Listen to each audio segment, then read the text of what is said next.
All right. What's going on, everybody? Welcome back to Strasbourg. How we doing? And we've got Raducanu coming on for the first time in ages. We haven't watched Raducanu forever. She's been off with an illness, which dates back to like Indian Wells. Like it's been months since she's played, and she's back with her old coach from winning the US Open 5 years back. So yeah, she's first time working with her former coach.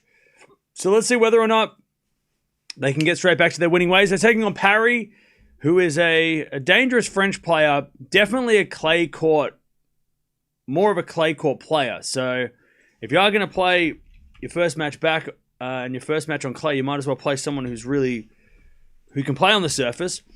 Parry, if you remember a couple of years ago, took out Krejcikova at the French Open, I think like first round as the defending champion. So like 2022.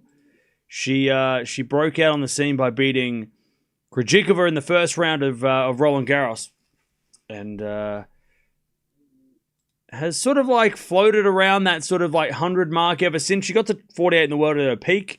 She's only 23, so still plenty of time. She's got one hand backhand as well, which we all love.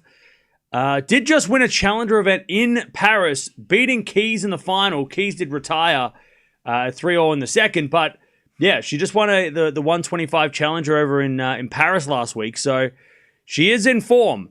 So tough ask for Raducanu to get a win straight away against Parry. Parry did get a wild card to this tournament though, so but yeah, Parry was on a pretty big losing streak up until then. She had lost like 5 matches in a row, so yeah, overturned that, beat 3 top 100 players, or beat 2 and got a walkover against 1.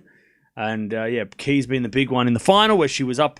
She's actually down a set in 3-all. So Keys was winning that match, unfortunately, for Keys. But yeah, that's where we're at. She also qualified for the Indian Wells and got to the second round. Beat Venus in the first round there. She made the semifinals of Ostrava earlier in the season. So yeah. So Parry is in good form and should be probably the slight favorite, I would say. Considering Raducanu hasn't played since Indian Wells, where she lost to Anisimova. So she hasn't played for months, and she hasn't won a match since that Indian Wells second round where she beat Zakharova. So yeah, Raducanu, first clay court match of the season as well. So plenty of first things come back to Raducanu. By the way, chat, if you haven't checked it out yet, there's a video on the second channel. And it's a video of when we went through the cards and opened the cards, the pack of cards the box of cards. So go check it out on the second channel. So go and check it out. Wouldn't it be wild if she won the French now that she's been with her old coach? That would be crazy. That would be crazy. That would be insane. I hope Emma gets back to her top form. If she does, she can play great. Yeah, I think coming back at this time is so strange because, obviously, the French Open is like literally next week, and she's played 0 matches and all that kind of stuff. But it's probably more just to get some matches, even if she loses like today, and if she loses first round of the French. I'm sure that she's not thinking, oh, well, I'm going to really do well at Roland Garros. She's probably using these, pretty much 2 matches, right, if she does lose, as a way to get back some tennis, right, some form, and try and get some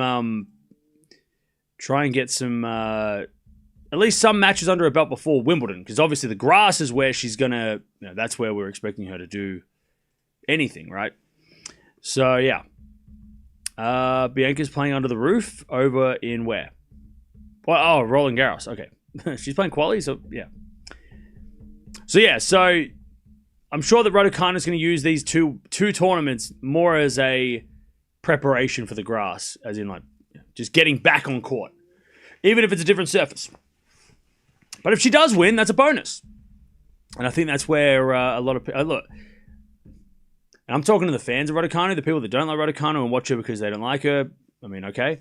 You waste your time however you want. But if she loses to this to Parry, she's obviously people are going to be like, oh my gosh, she's terrible. I don't think her and her coach are using these matches, taking the clay courts that seriously, the results that seriously. Because the grass is where she's really going to have to, or really going to come back properly, right? Is her game good on clay though? It's okay. She can play on clay. It's all right. It's not her preferred surface by far, but she can play on clay. But she's playing against, like I just said, someone who's super, super confident on this surface. So, yeah, Raducanu should win, but she also hasn't played, so it's hard to say that she's like, how confident am I on picking her to win? Slim. By the way, we've got other matches coming up later as well. Plenty of tennis today. Shelton last night got through in a marathon against Giron, which was nerve-wracking. So Kaboli's playing today. Dardary's playing as well. Okay. FAA is playing today. We've got Hashanov.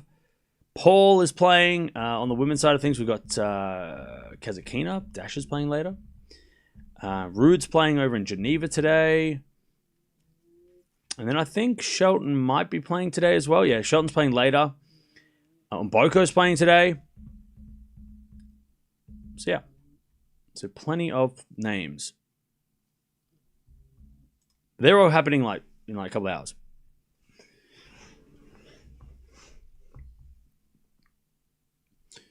Let's hope she stays with this coach for some confidence and continuity. Yeah, I mean, look, it'll be interesting. It will be interesting to see how Raducanu does. But look, again, kind of like when Gauff got her new coach, and everyone expected Gauff's now going to never serve a double fault in her life. It's probably going to be there's going to be a bit of time, right? Raducanu is going to, it's not going to, I doubt it's going to be instant success. Even Wimbledon, if she doesn't make a third round or fourth round at Wimbledon with her former coach, it's been 5 years. They haven't worked together for 5 years. There's not going to, I don't think they're going to just pick up and start winning Grand Slams off off the bat, right? So, but it's a good thing. Obviously, Raducanu's had a lot of coaches over a long period of time, over the 5 years or 6 years, her career.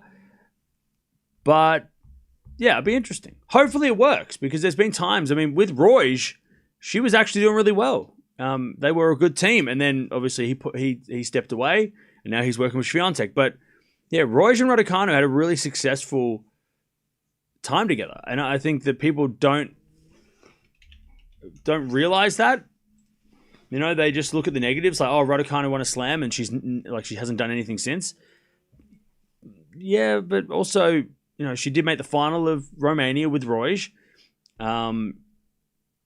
She got back into the top 30 with Roige again, so she's had him for a while. And also, if you look at her results last year, some of her losses from Wimbledon onwards, she lost Wimbledon to Sabalenka. Okay.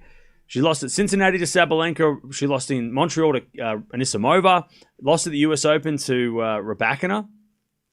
Again, not terrible. Also lost in the Cluj final to Castella, who we all know is having a fantastic final year. She lost to Potapova in Australia, which at the time was like, oh, that's strange. But then Potapova since then has gone on to be a pretty dangerous player. Also lost at Indian Wells to Anisimova. So, she has had some poor results, right? She lost to Ružić. She's lost to Osorio. She lost to, Lee last year, at the end of last year. She lost to Preston this year in Hobart. So she has had some strange results too. But she also has lost to some big names. But yeah, let's see how Raducanu goes.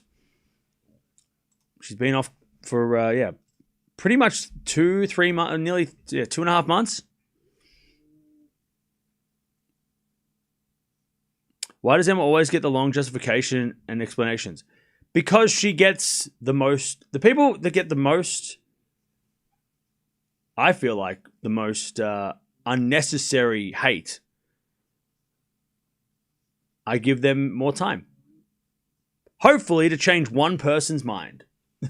Even though I know I'm talking to a brick wall.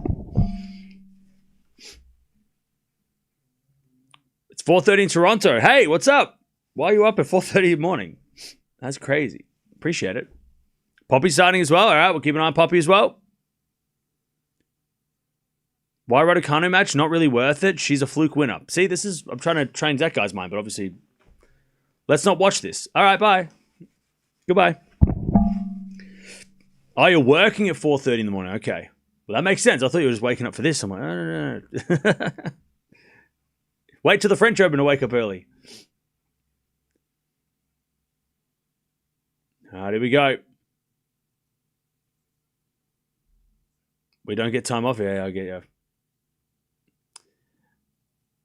All right, here we go. Getting some photos.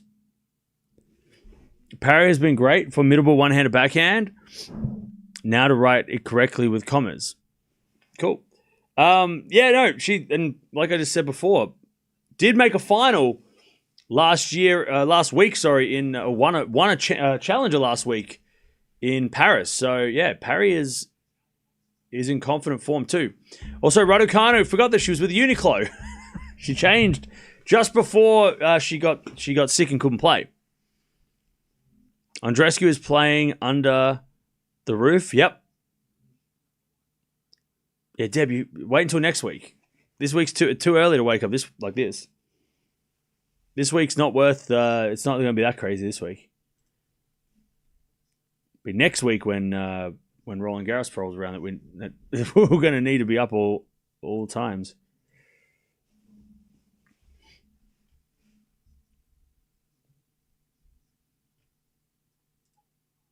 All right, here we go. So the winner of this, by the way, will take on the winner of Buksha and Zhang. Keys was supposed to be in this part of the draw, but Keys pulled out. So that's where we are at the moment. Winner of this will probably play Buksha, I would say, because she's the higher ranked player of those two. But then again, maybe Zhang can get a win. Andres got 4 love already. Okay. 4:30 in Florida. Trying to watch some tennis with friends before work. Hey, nice. I think Cam just gave you the go-ahead to go back to... Yeah, Deb, you're all good. Don't worry about this week. This week is not super important. But next week, when French Open starts, that's when things are going to be hectic. Anyone knows why Keys retired? I'm not sure what the injury was, but yeah, that's not a good sign. Having to retire before a French Open, that's not good. Thank you though, Deb, for staying up and sticking around. There we go. They're just warming up, and then we will get this started. It's 1:37 in Cali. Having fries and burger at 2:30 in the morning. Nice.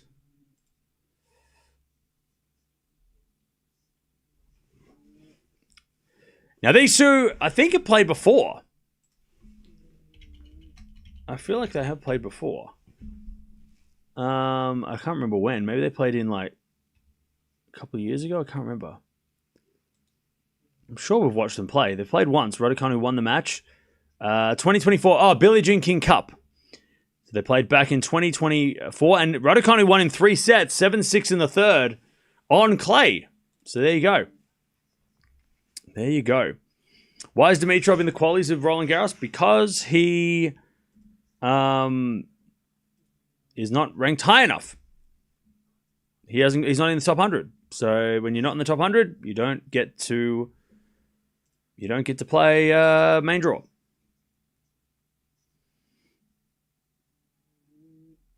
By the way, I can't get this. Why the WTA do not add Billie Jean King Cup matches on their head-to-head. It's so annoying because when you look it up on the website, it says they've never played, and that's not true.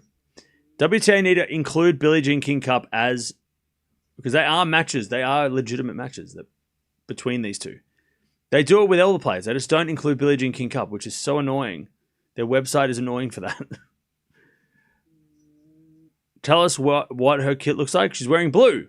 I feel like blue is the color of the French Open this year. It seems like a lot of different players are wearing like a light blue, except for Sinner who's wearing black. But I don't know if he's wearing black for the French. But yeah, she's wearing like a light blue. Hit a watch, listen to Raducanu if she prevails. Let's see. Hopes continues to be healthy. Been a while since I watched or listened to her after she withdrew last time. Yeah, she hasn't played for a while. She hasn't played since the start of this. Well, hasn't played since Indian Wells, which was like start of March. So it's been a while. Hasn't played for a while. So let's see. Let's see what happens. Oh, pardon me. But I think it's going to be tough for Raducanu.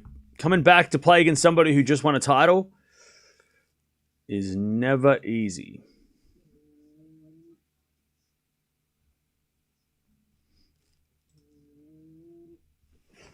All right, here we go. First match back. Just fair warning for the chat. This host often goes off topic, talking about films and architecture. He's easily distracted. Bro, I can read what you're saying. Stop distracting me. All right, Raducanu's going to serve. You should have. So basically, you're saying this host likes to talk about other things as well. But, you know, obviously that's illegal. But thank you for warning everybody. Be warned, everybody. I might not talk about tennis every second of the day. All right, Raducanu serves a fault. Second serve.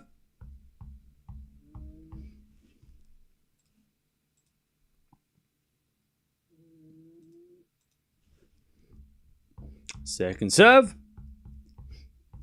Into the backhand of Parry. Raducanu back into the backhand of Parry. Parry shanks it wide, and it's 15-love.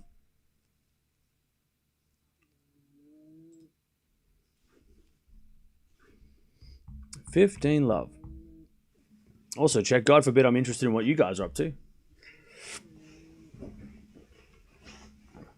Been here 2 years. Love the commentary. Hey, thank you. Appreciate it. 15-love. As Parry returns it in the net. By the way, Parry just hit a two-handed backhand. Is she hitting two-handed backhand returns? And then going with the one-hander when she has more time? Is that what I'm just watching? That is an interest. Is that a thing, or did it just happen just one time once? 30-love. As Raducanu serves. A fault.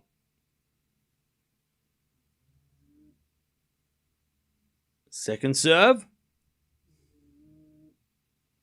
Nice coat. Yeah, Rocky's won today, so I can rock the jacket. Also, it's freezing. Weather went real sour in Australia, Melbourne this week. It's gone cold all of a sudden. All of a sudden, it just snapped into winter. I went to a wedding and then it got cold. Serving to the forehand of Parry. Forehand out from Raducanu. Parry with a slice. Into the backhand of Raducanu as Parry backhand again. Sliced. Into that Raducanu forehand. Parry up the line. Raducanu's there with the backhand, but it's wide. And it's 30-15. By the way, chat, we're almost at 100 likes. Appreciate that. Is it cold in Australia? It is, yeah. It's getting into winter. Well, winter starts in like 2 weeks, officially. So, yeah, it's getting real chilly.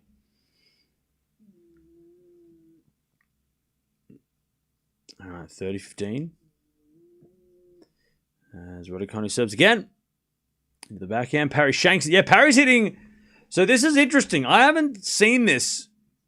It's an interesting strategy, and maybe not a bad one for one-handed backhands in the 21st century. She's hitting returns with two hands, and my guess would be so that she can control the returns, because it's hard to control one-handed backhand returns. As she slices that one in the net, Parry. The only ones that she won't hit two hands with is the ones that she has to lunge for. But yeah, Parry with the two-handed backhand return, but then during the rallies is when she goes back to the one-hander. That's very interesting. Very interesting. Let's see if that continues. Never noticed it. We don't watch much Parry, so we'll see. Same here in Newcastle. Cold, rain, never stops raining. Yeah, it's got real chilly. Like today's just real icy. Like my feet are cold and just like ice. Just an icy day. On and off rain, you know. Will you ever come back to the UK? Yeah. When it's not so expensive to get there. I'd love to go back to UK. I'd stay there, to be honest. But it's just expensive. All right, let's see how Parry serves. She has got her left leg strapped up, so we'll see what's going on there. Probably because she played a lot last week and maybe it's a little bit sore. As a bit of forehand out from Parry into the back end of Raducanu. Parry, forehand inside in, winner. Good shot. 15 love. 15 love. It's supposed to get really hot in big part of Europe during the weekend, up to 30 in Paris. Oof. Brutal.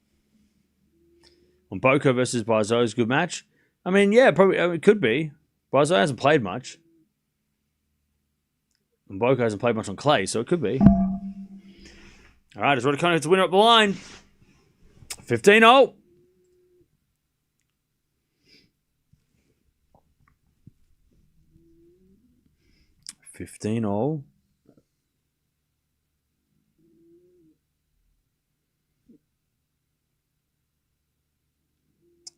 As Parry serves again.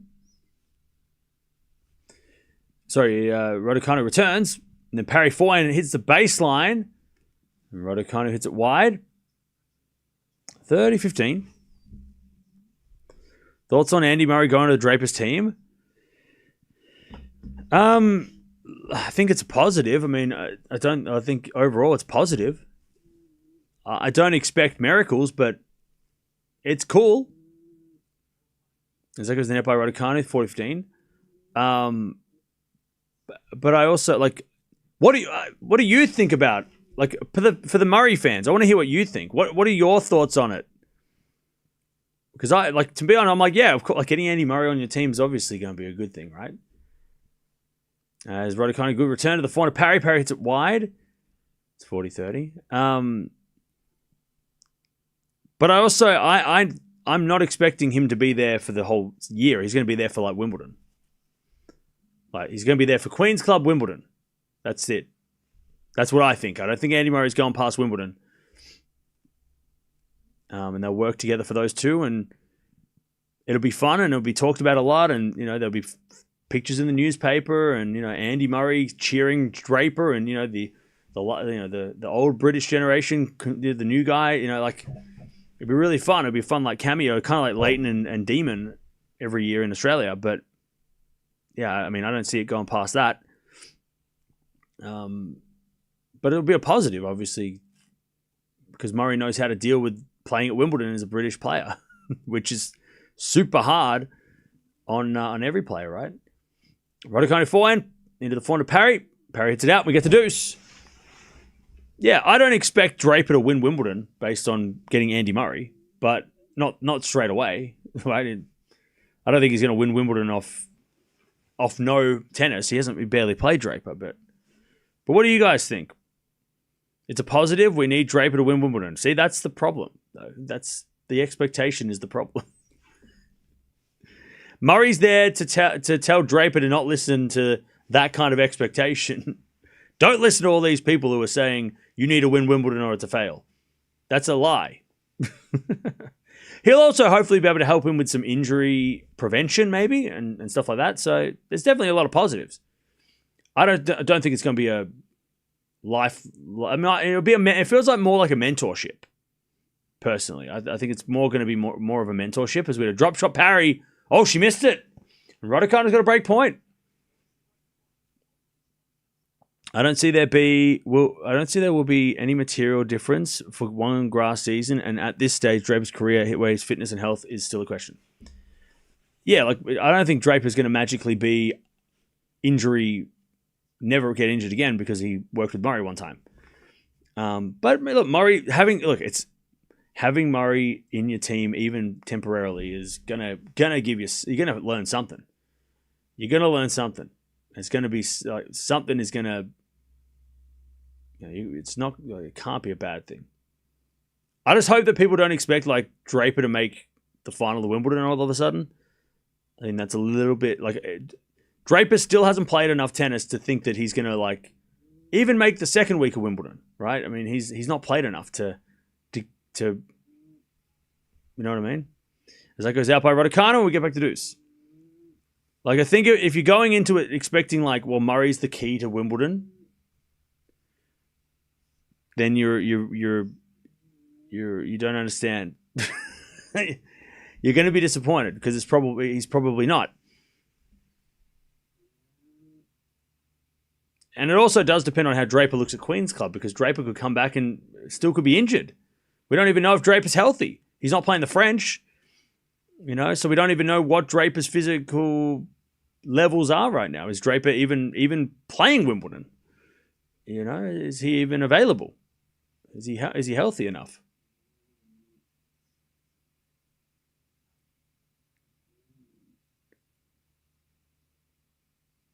Anyways, advantage parry.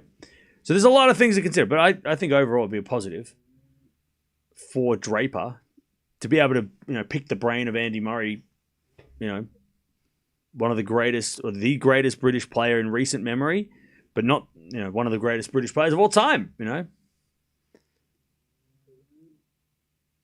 One of the only players who was able to deal with that British summer press that puts all that pressure on you. And go on and win Wimbledon twice. Deuce. Raducanu to back and win up the line.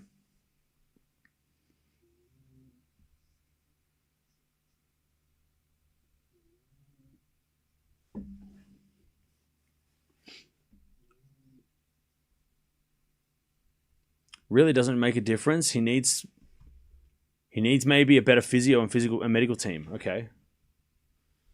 Well, maybe Andy Murray can hook him up with some people. Maybe that's a good connection there. As Raducanu falling in the net. Ooh. By the way, Parry just hurt her elbow. Parry is sore. She's got her leg is strapped, and she just rubbed her elbow, her right elbow, which is her hitting arm.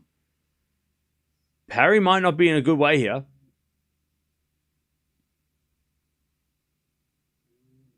Parry looks sore. Serve out wide the back of Raducanu. Back in a Parry sliced. Raducanu slices it back. Parry gets it back with a slice down the line. Raducanu forehand slice. And then Parry backhand cross court goes wide. And it's deuce.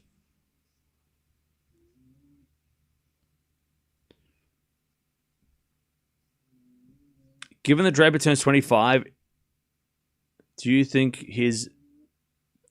most of his best years are behind him?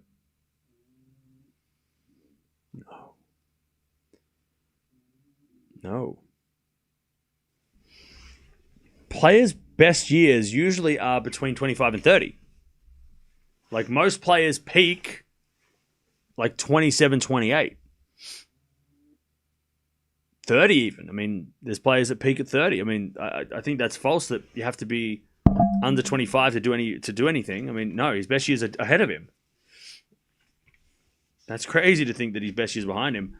Because then anyone who turns 25 might as well retire at 30.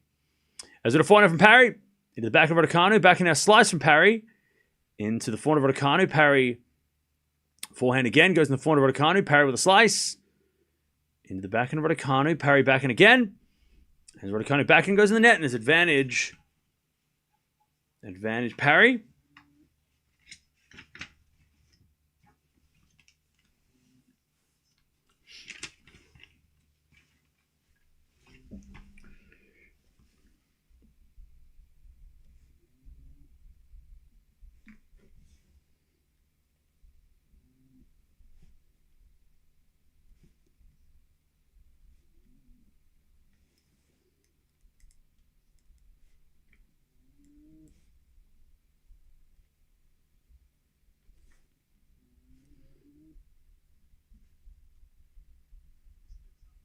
All right.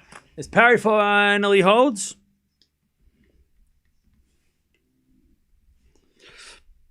It's 1-0.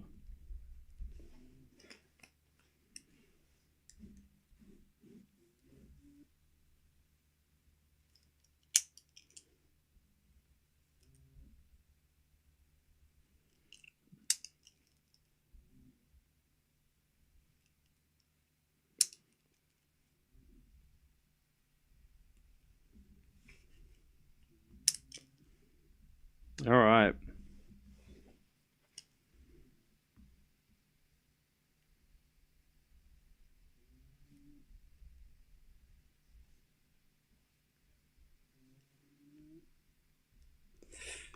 Back to Raducanu.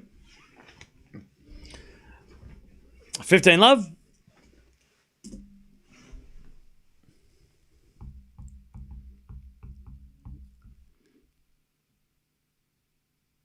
Serve is a fault. Second serve.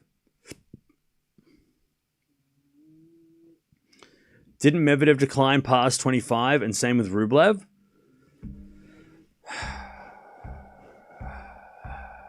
$15 love. As would a let.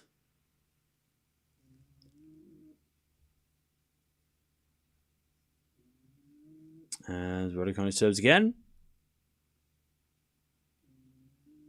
Return from Parry goes to the back of Raducanu. Parry, forehand off the tape. Goes in the front of Raducanu. Parry, forehand again to the front of Raducanu. Parry with a slice in the net. Good hitting by Raducanu. 30 love. I feel like using those two guys as an example is not ideal, because you got to have. So the only way you can actually figure this out would be you'd have to get at least 100 different players from all over. Probably about 50 different players from the last 25 years, right? Including Federer, Nadal, all those guys. And then you'd have to just map it out. And somebody who's Medvedev just turned 30, right? And he's just starting to come back. So I don't think Medvedev is gonna do better than he's not gonna win another slam, possibly won't win another slam and get to world number one like he did.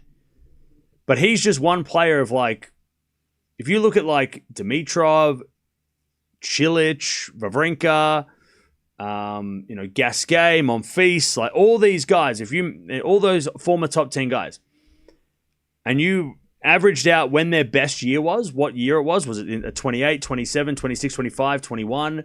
Some of them will be lower, but most of them I would say would be 25 to 30. Because that's when your body sort of, I guess, settles. Like you get through all those injuries, all those problems. As Raducanu holds 2-1. You become more like of a seasoned pro at 25 to 30, right? Obviously, there's players that do really well earlier on, and then they don't replicate that later. But I would guess that most of those like average players, like average professionals, your average top 10 guy would be between 25 and 30. Like that's when you see them start to be, they get to their peak rankings. They get to their, Talking about Rublev and Medvedev at the moment, yeah, they're not as good as they were, but it doesn't mean that Rublev can't get better and be back. Tsitsipas the same, right? I mean, Zverev right now, arguably, is at his peak, right? I mean, he's playing as consistent as he ever played, right? He's coming off a Grand Slam final the last 2 seasons, and he is currently 29, right? So his best years. I mean, last year he was in the running to be number 1 when Sinner had to walk away. So yeah, you could argue that Zverev currently is at his peak, and he's 27, 28, 29 have been his best seasons. You could obviously argue that you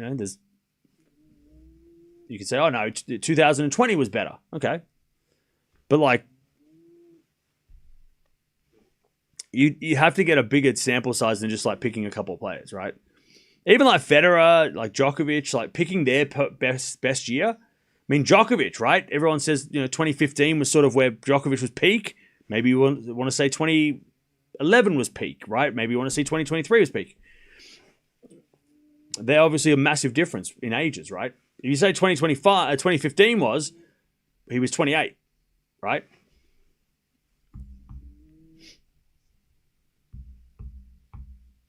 All right.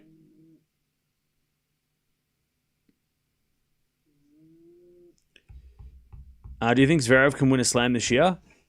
Yes. I think if the longer Alcaraz is out, the higher Zverev's chances are. I think, personally, I think he has to win the French. This French Open is his biggest chance. I think this French Open is with Alcaraz gone and Sinner at the other side of the draw. As Parry hits it in there and it's left 15. Like this French Open feels like it's like Zverev can win this French Open, and it might only be he's not going to win Wimbledon, right? Wimbledon's not on his that's not. I don't think Wimbledon is unlikely to win Wimbledon.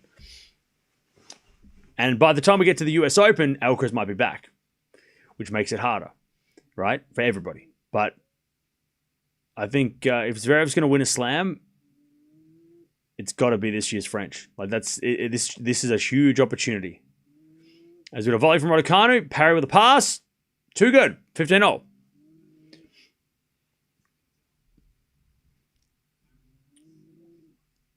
And when the draw comes out in a few days, if Djokovic goes into the Sinner section at the top of the draw, that makes it even better for Zverev. Even better path for Zverev. So yeah, I think if Zverev is going to win a slam this year, the French Open feels like it's his best chance. And I would have said that at the start of the year, but even more so now with no Alcaraz. Drop shot from Parry. Raducanu gets it, but Parry with a volley. Raducanu gets back. Parry volleys, hits it straight at Raducanu, who can't reflex it back. And it's 30-15.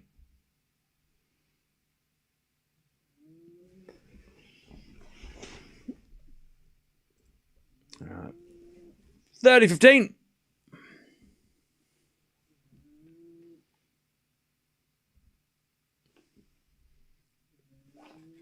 As Parry serves again.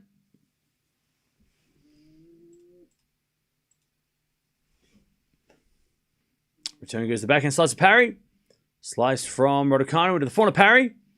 And then Raducanu hits it wide. And it's 4-15.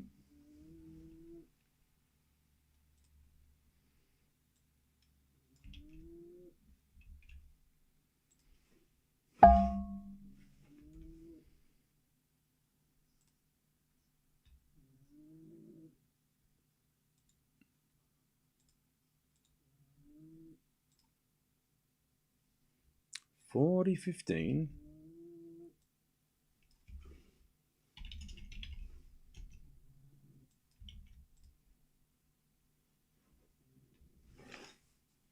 As Raducanu can't get that one. Parry too strong. And it's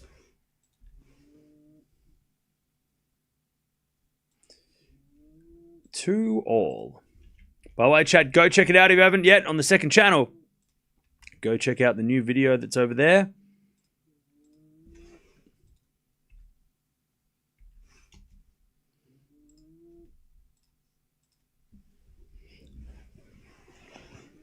All right, back to Raducanu, 2-0.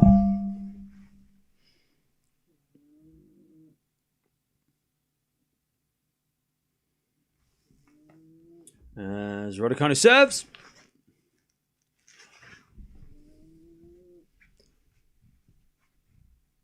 A fault. Second serve.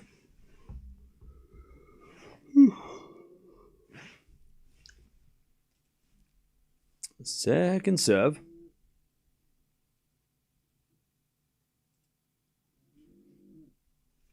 As with a backhand to backhand rally. Raducanu again with a backhand to the forehand of Parry. Parry hits it out. And it's 15-love.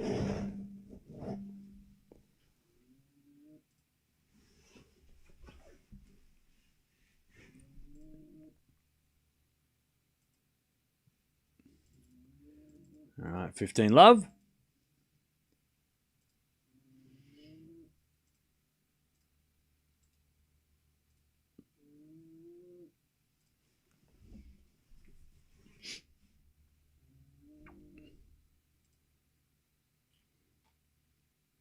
There's a bit of forehand rally. Raducanu comes to the net. No, Parry comes to the net. Raducanu with a pass. Parry with a volley. Raducanu's going to get there with a passing shot. Winner up the line. Too good. And it's 30-love.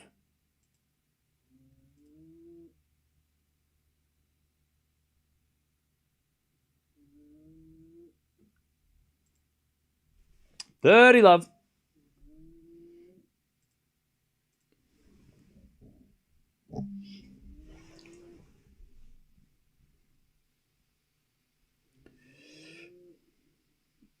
All right.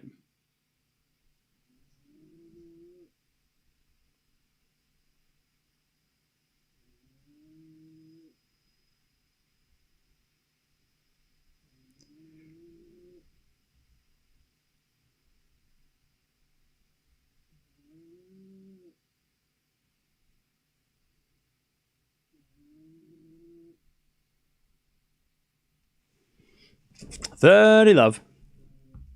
In the women's side of the draw, who do you think will win the French? I think it's so draw dependent. I reckon that question can't be answered until the draw comes out. Because on the men's side, you can pick Sinner and it doesn't matter what he gets on the draw. No matter what, his draw doesn't matter.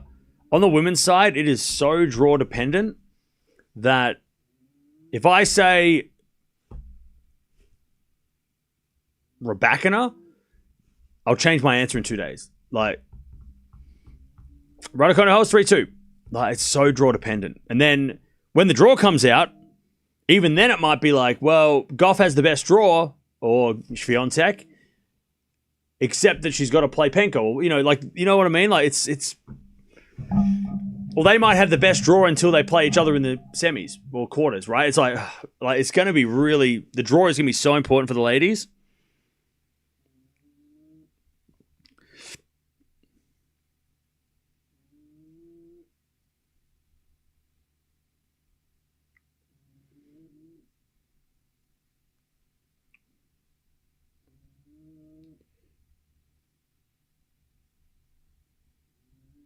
All right.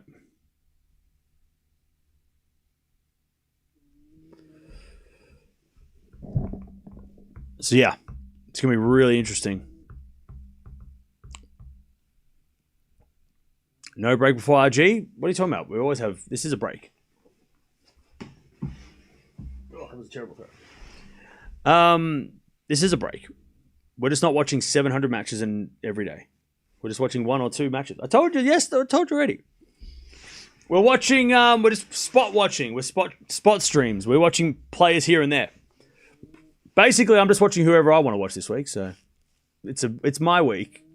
Last week, we had to watch everybody because that's what we do at 1000s. But this week, I'm watching the matches I want to watch. The ones that are on at like 7 o'clock at night, and then I can sleep all night.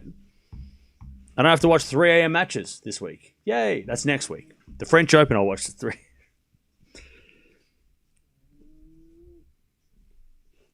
So I'm watching players I want to watch this week.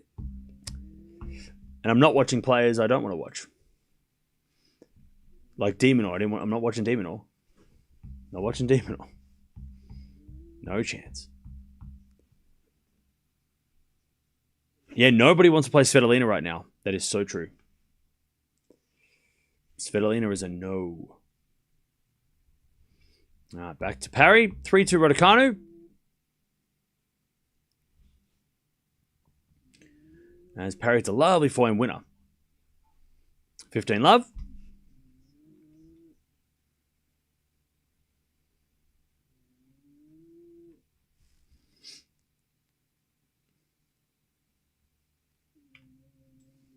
All right, 15-love.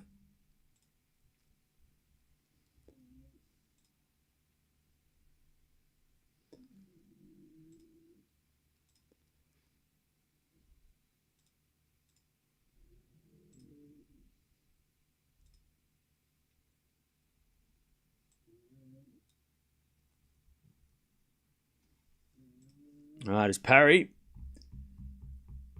misses the forehand, it's 15-0. All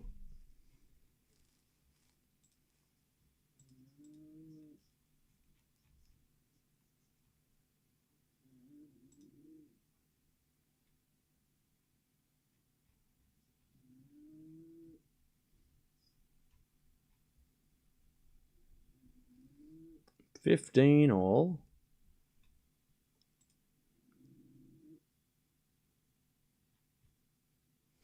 As with a 4 up the line to the back of Raducanu. Raducanu, it's a wide. And it's 30-15.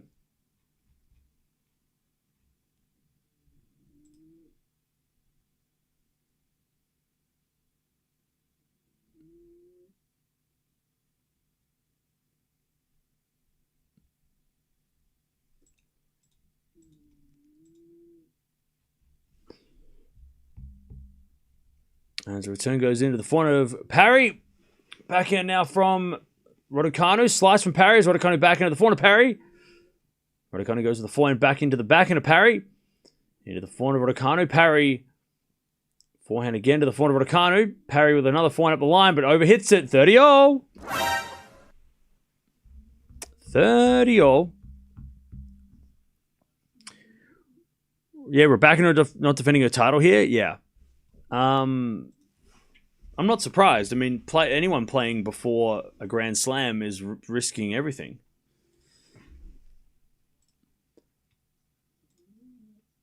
I guess the bigger question is, why did she play this last year?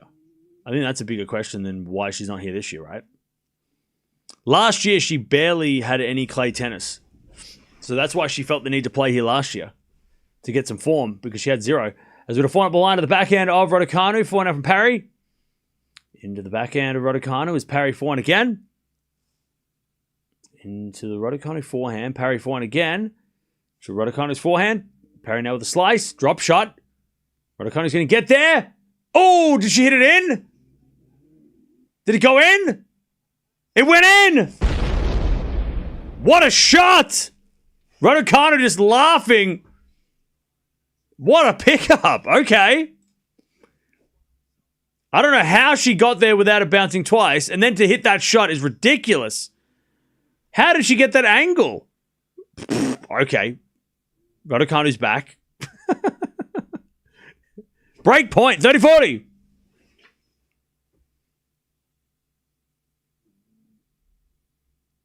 Parry serves. The back of Raducanu, Parry with a slice. Raducanu forehand at forehand Parry. Parry hits it out. There's the break. All right. What a way to get it. Raducanu breaks. 4-2. What is it? 4-2. 4-2. So yeah, so last year, Rybakina played here, but she didn't play Stuttgart. She played Madrid and lost to Svitolina in the third round, and she lost third round Rome to Andreescu. So she'd only played 4 clay court matches. So playing this was more to get matches. And then she won this tournament, beating Samsonova in the final. And then she went to the French Open and got to the 4th round by beating Penko in the 3rd round. So, yeah, this year she doesn't need that, because this year she's coming into... She won Stuttgart. She lost 3rd round of Madrid, and she made the quarters of Rome. So she doesn't need to play anymore. Like, she's had a lot better preparation this year than she did last year. So that's why she's not here. That's why Omboko's here, because Omboko hasn't played that much. She needs more tennis on clay. That's why you're seeing Omboko play this week. But anybody who's played well during the clay or has had made quarterfinals of like the 1000s or whatever, you're not going to see them this week. And that's on the men's side too. Ruud playing this week is strange, because Ruud just came off a final in Rome, but then again, he didn't play Monte Carlo or Barcelona through to completion, right? So maybe that's why he's playing this. Also, he's played Geneva a lot, and maybe he just likes playing in Geneva. Love 15. She's going to lose points. Yeah, but it's only 500 points, and she'll make up that if she makes the semis of Roland Garros anyway.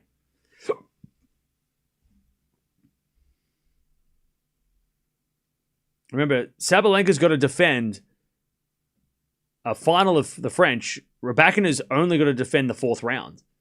So Rybakina making it to the final and Sabalenka losing in the quarters, that changes things in the rankings big time. Or at least it changed the points. Changes points massively. So the 500 points here doesn't matter. If Rybakina does make the French Open final, she'll make those points up easily. Because what is it, like 120 points for the 4th round? Semi-finals like 700 points. So if she makes it to the semis, which she should, right? Unless she gets a bad draw, then this tournament doesn't affect her ranking points that much. As with a 4-4 rally, up the line from Parry is too strong. Love 40 Parry to get back on serve straight away. Maybe Ruud got an appearance fee for Geneva. Yeah, maybe. Yeah. But then again, also, the years that Ruud made the French Open final, I think he played Geneva, and he won Geneva. So maybe it's more like a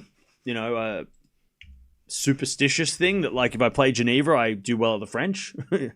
Maybe that's why Ruud's playing, as Parry gets aced.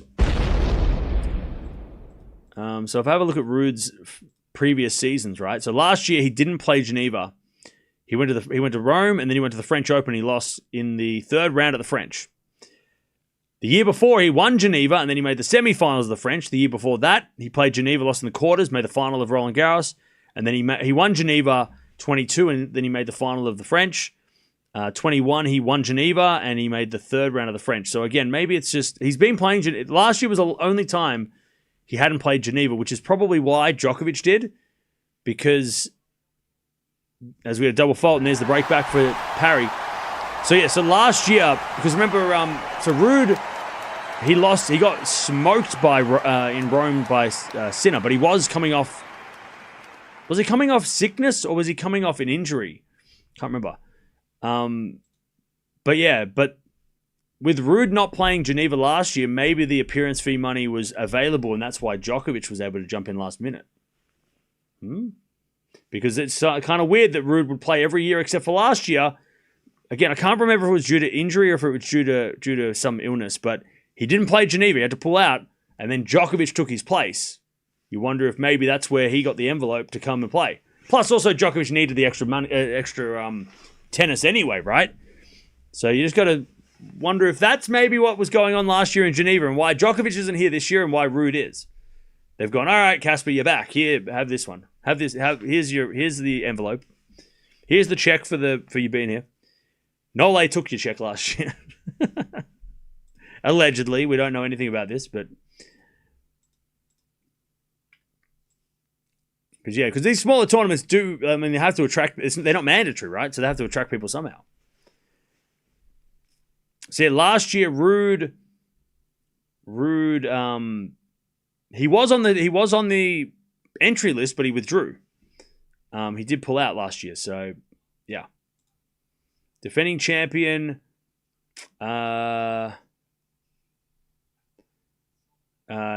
Withdrew before the tournament began. Yeah. So he was supposed to be there. And then Djokovic, I don't know when Djokovic got his wild card. It was really late too. He got accepted very late, didn't he? I wonder if it was before or after Ruud withdrew.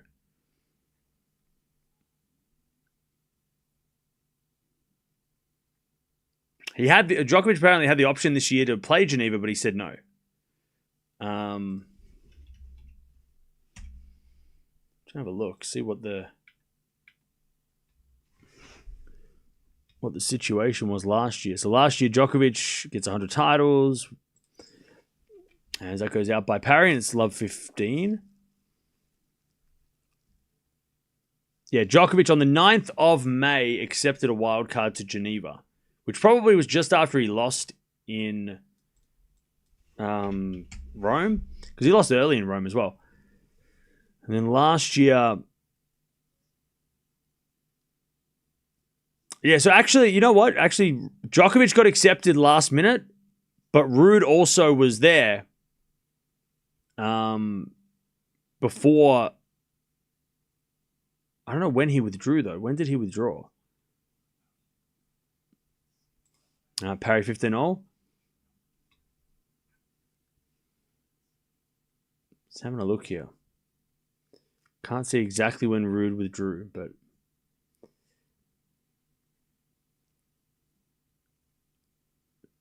okay, so Djokovic on the 9th accepted a wild card, and I guess Ruud withdrew like a week later. So they were supposed to both play. So maybe it isn't only appearance fee money that went from Ruud to Djokovic. Ruud was always going to play. As with a backhand slice. No, that goes out by Parry on the backhand. It's 15-30. Anyways. Where's that guy that said we go on a tangent? 15-30 as Parry serves again.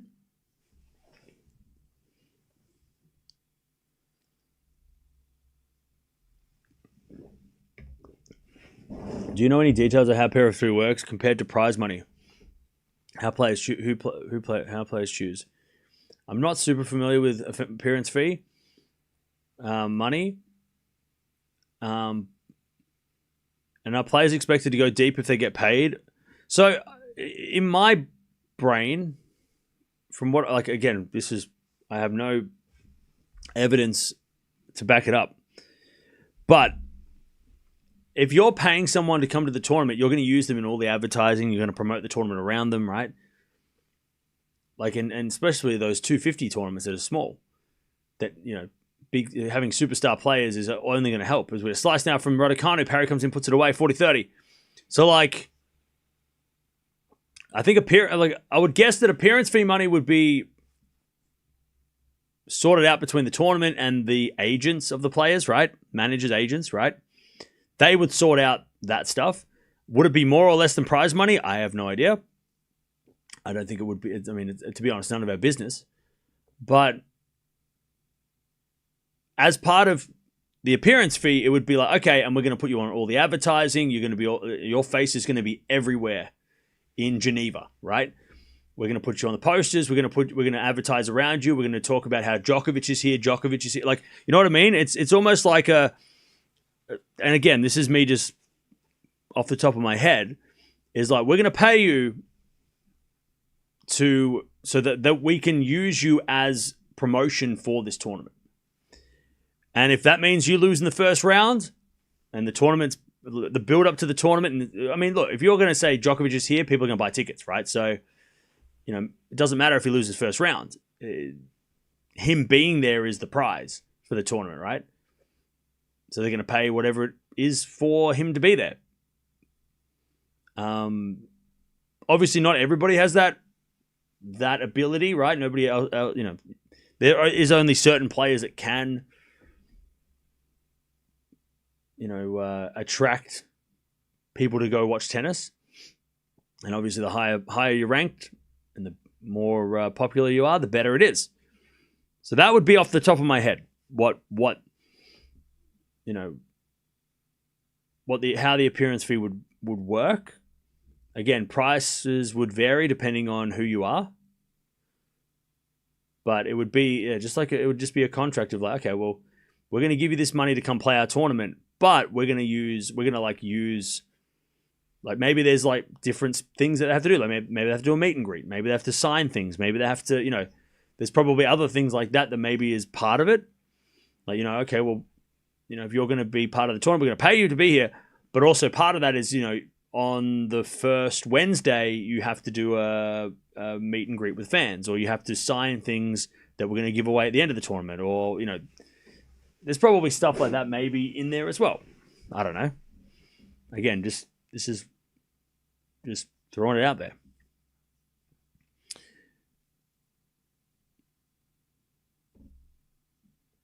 All right, 4-4 here. By the way, long first set. And then Raducanu serves an ace.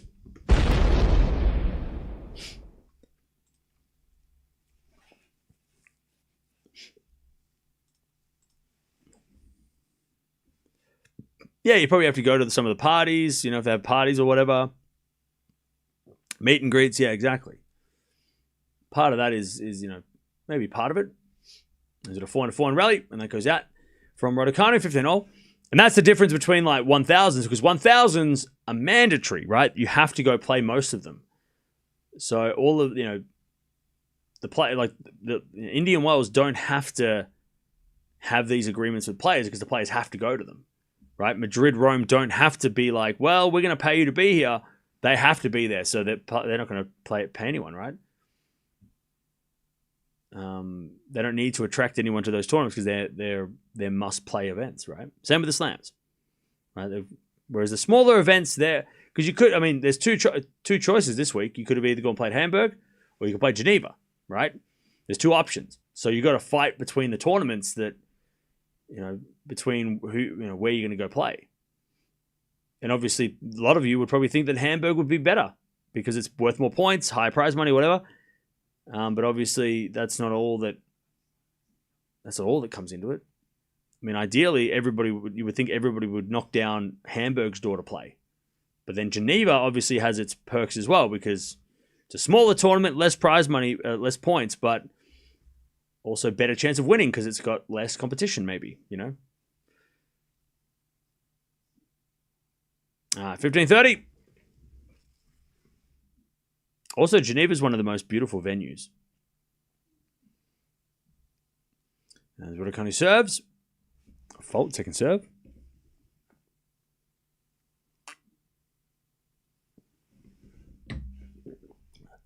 Second serve.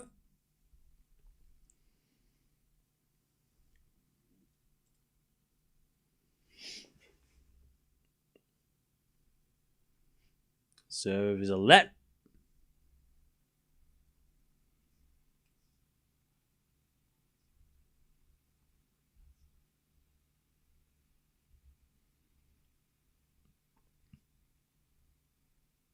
Oh, double fault Raducanu. All right, Parry's got break points.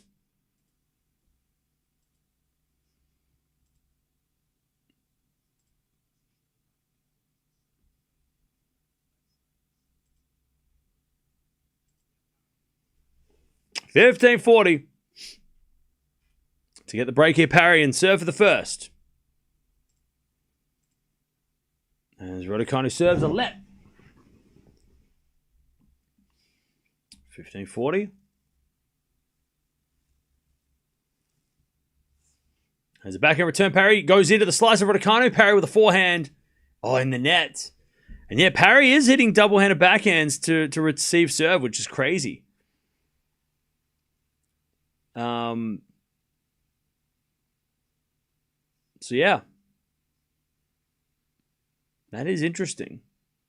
A one-handed backhand player returning with two hands to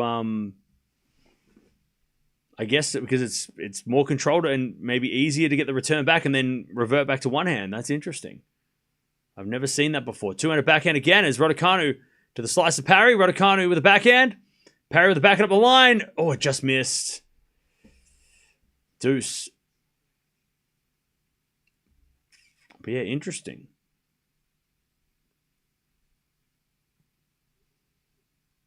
I mean, not a bad strategy, to be honest.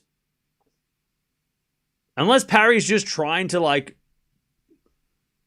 do it, slowly bring in a two-handed backhand and get away from the one-hander. Unless that's what's Parry's trying to do that, maybe.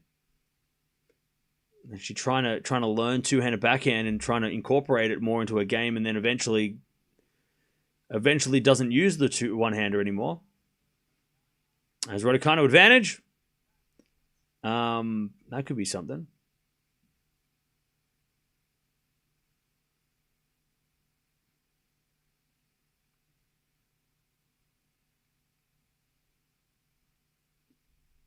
Serve again. Into the back of Parry. Return the forehand of Raducanu. Parry. One-handed backhand to the backhand of Raducanu. Parry with a forehand again to the back of Raducanu. Into the forehand of Parry as Parry hits a winner in the corner. Beautiful shot. Back to deuce. Back to deuce. Great forehand winner. Deuce jail? Hardly. You got to get to at least 4 deuces before it becomes jail. Come on now. Way too early for deuce jail.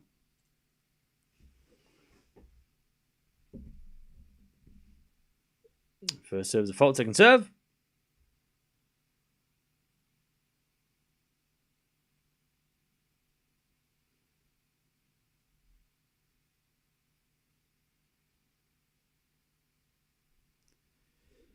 Double fault Raducanu.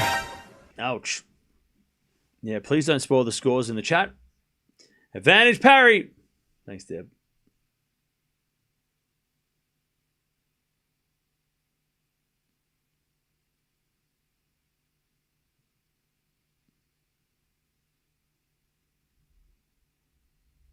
Advantage Parry to get the break. Raducanu serves. To the backhand slice of Parry. Forehand Raducanu.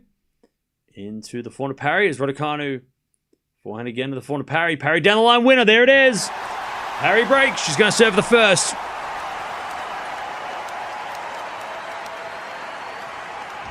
All right, 5-4. 49 minutes played, by the way. Marathon start to this match.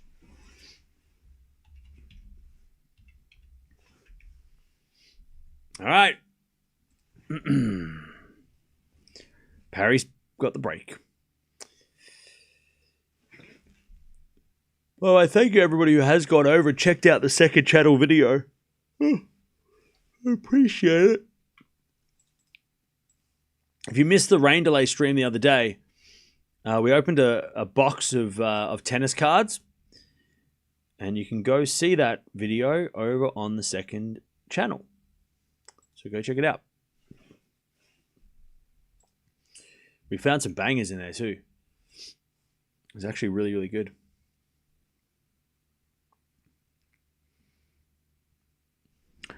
French Open streaming on TNT. Cool. All right.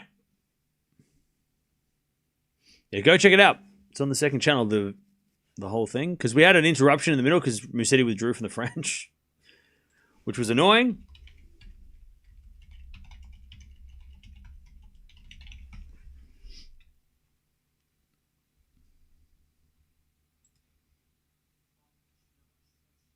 All right.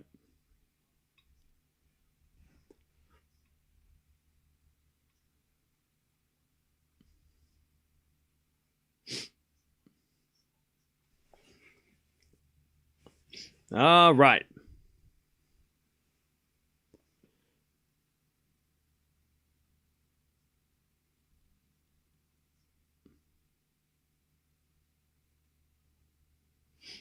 Five, 4 as that goes long from Parry on the forehand, love 15.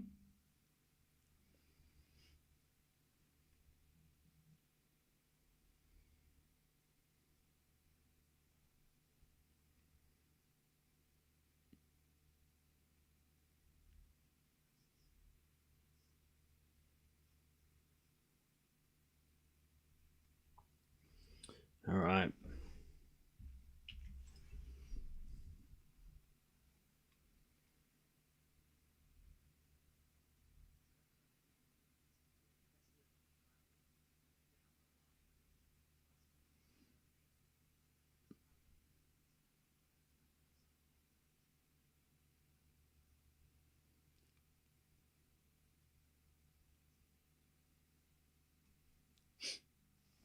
Love 30. Raducanu a chance to get back on serve here.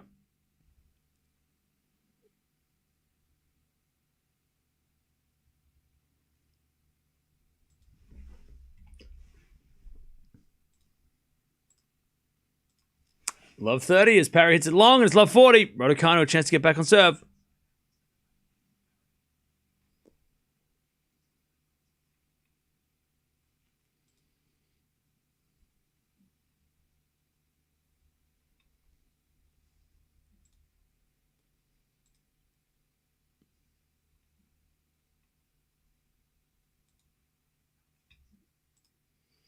Love 40.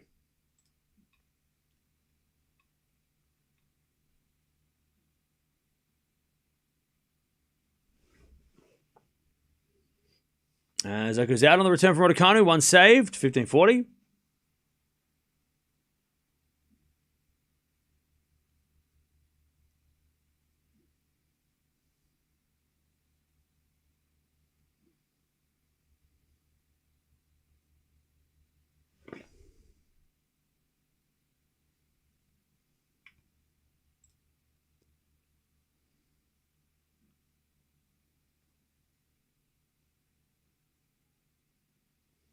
All right, nice serving again. 2 save, 30-40.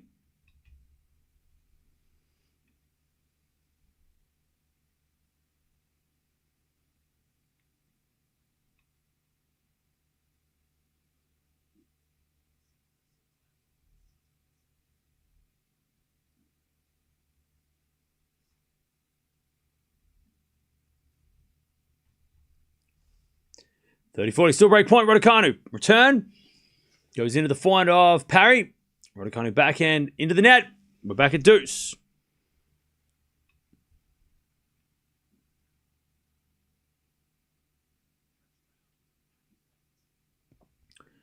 All right, we get the deuce.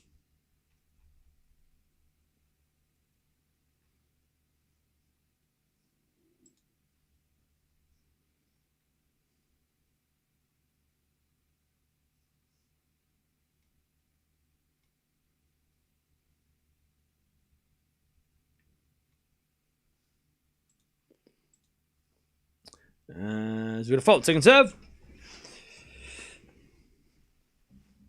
Second serve.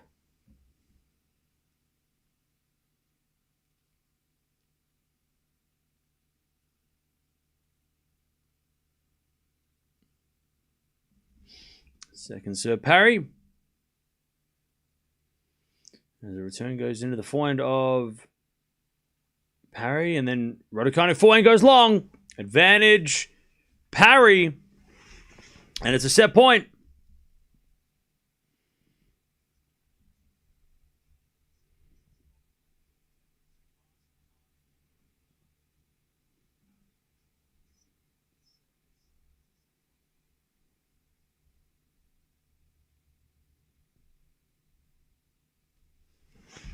All right, advantage, Parry to take the first set. A17 to finish the set. All right, 6-4. That was a marathon set. It was like an hour for a 6-4, which is kind of crazy. 56 minutes, 6-4, Parry, first set. Not looking good for Popperin? Oh, no. It's only the first set. So wait. Andreescu's playing Pirakar's sister. Why was that not mentioned? Also, winner of this seems like they're going to be playing Buksha, who's up a set and a break in her match. 10 winners, 11 errors from Parry. 10 winners, 8 errors from Raducanu. 3 breaks a serve. And Parry winning the one more point in that set. So there you go.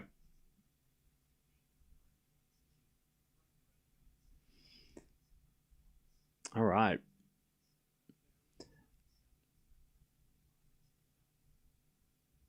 First match on clay for the season. That's true. Jaber's coming back. I would say Ons is probably coming back next year. Or maybe the end of this year. Like maybe, I don't know. Maybe the end of this year. I don't think she's planned on coming back anytime soon, though. She might start next year fresh. Instead of coming back for like a match at the end of the year. She might do what Bencic did as well. Remember how Bencic at the end of 2024, she played like some ITF events. Maybe she'll do that. And then come back properly on the WTA with wildcards in 27, maybe? Because remember Bencic did that? When she was coming back, she didn't come back to like the US Open. She came back to like a bunch of small events that people weren't paying attention to just... Yeah, she played... October 2024, Bencic came back. She played like really low-level ITF events, which were way below her level. And then she came back. She made a final of a challenger event. And then in 2025, she started back. She played Australian Open, Adelaide, and then that's when she. So that's probably what Ons would do. I'm guessing she might be back at the end of the year to play some small events, maybe. If she's going to go down. And Bencic has been pretty successful doing that. So, yeah. I would expect probably... I mean, she literally just had a baby. So I don't think she's going to play Wimbledon. That would be incredibly ambitious, I think. So, yeah, I would probably guess at the end of the year, we'd probably start seeing Ons back on court. Maybe.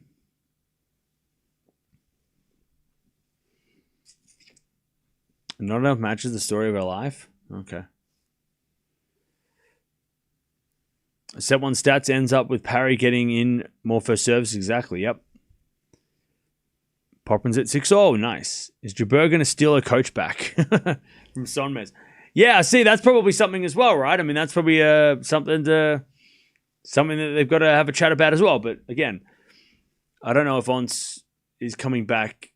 That's why I'm thinking like maybe the end of the year, if Ons does come back, yeah, the Sonmez Jabeur, like the coaching situation, maybe that's when they'll figure out.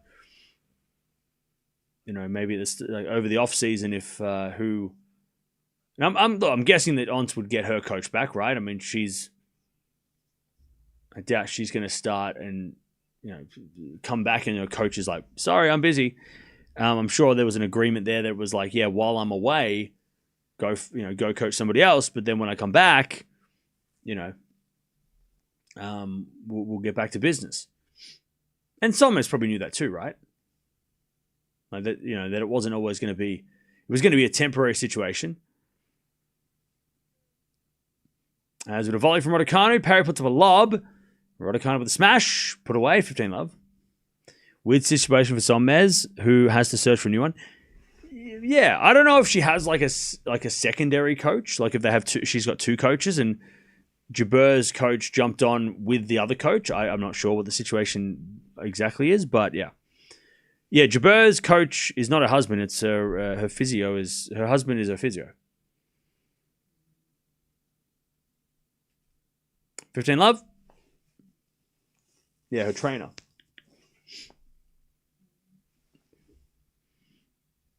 All right, forehand now from Raducanu into the backhand of Parry.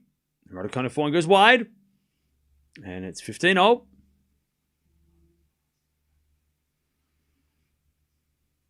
Has there ever been any tennis coaches who coached 2 talents? Probably, yeah. I can't think of any off the top of my head, but yeah, probably. I mean, back in the day, there was probably coaches that had like multiple players that they would go and watch. I can't think of anybody right now. Usually, it's one coach, one player, right?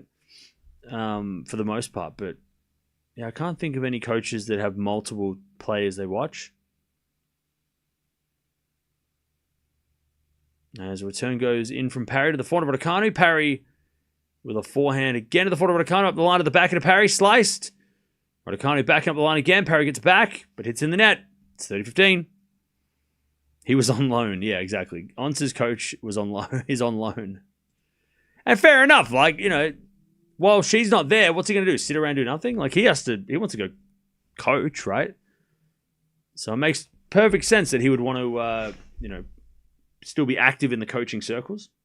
And the best part for him is that if Jabeur comes back and plays for a couple of years and then retires, he can always go to Sonmez because Sonmez is there. She's not, unless Sonmez gets really good with another coach and then, wins a slam and doesn't need him. But there's always that door that he could go back and work with Sonmez in the future. Sonmez is young, right? She's 23, right? So there's that option, I guess, in the future that if Ons doesn't play, however long she plays, right? Let's say 3 years, there's always a chance that he can go back and work with Sonmez in the future because she's going to be playing for a while.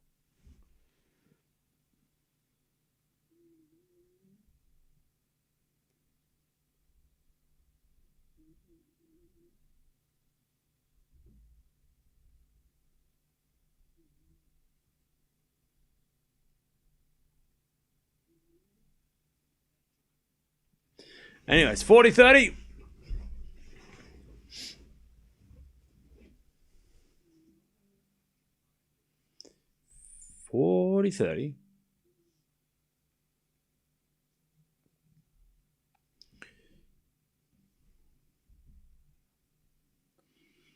Serve.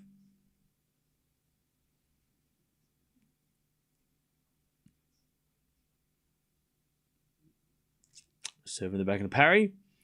Raducanu back into the front of Parry. Parry in the net. And Raducanu 1-love in the second.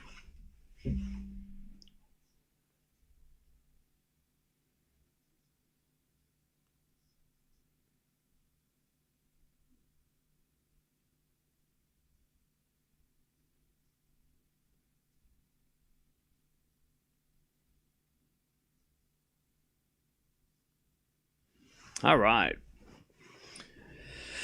What's the greatest achievement? Winning all 4 Grand Slams in the same year, or winning all 9 Masters in the same year? Winning all Grand Slams in the same year. And you can't convince me otherwise. I don't like, and I know that winning 9 1000s is really, really, really, really, really hard. But the greatest achievement in tennis is winning all 4 slams in a year.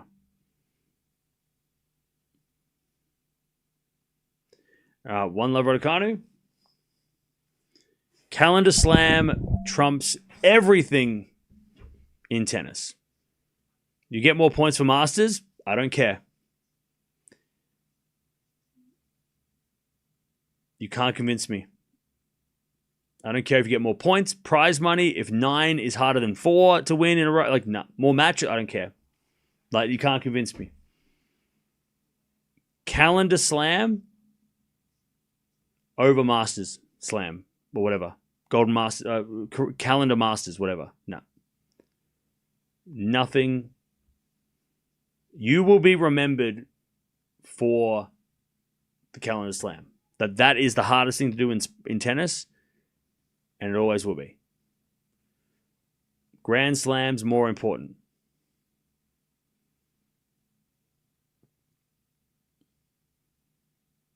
$15 love.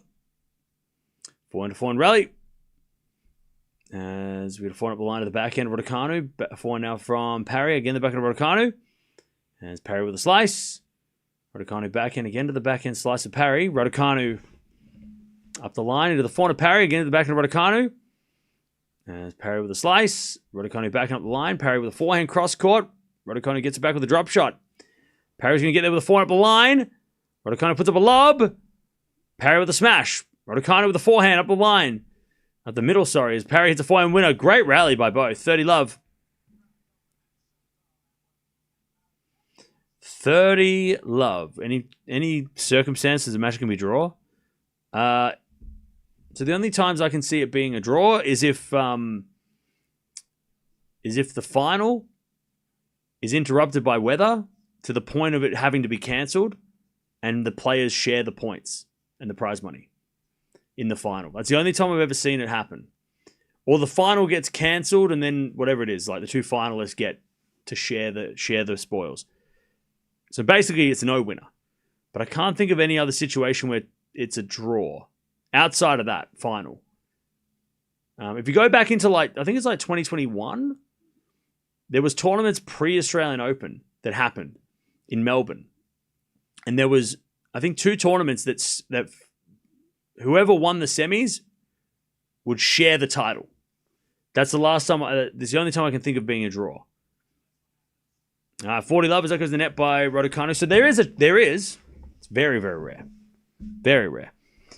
I think there was also, I want to say, an Australian Open final back in the 70s where the final was cancelled so that way both players effectively won, right? They both won or lost, or there was no winner.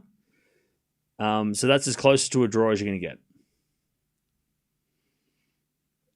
First serve's a fault, second serve. But yeah, so I don't know if you call that a draw. I mean, it's a 0-all draw. It's not nobody played, so it was 0-all, and I mean, yeah, that's the only thing I can think of, unless somebody else can think of something else. Backhand goes in the forehand of Parry.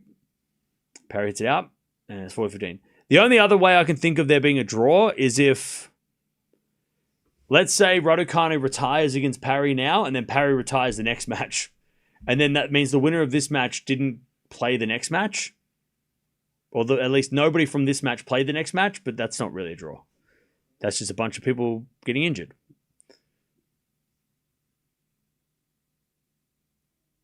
But yeah, there has been drawn finals. Parry serves an ace 1-0.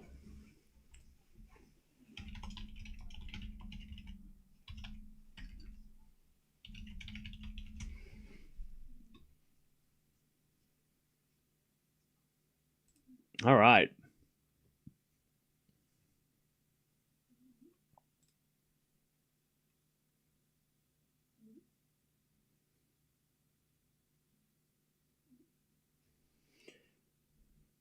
All right. 1-1 in the second. As with a 4-4 rally. Backhand Raducanu. Nope. Parry hit it out. 15 love.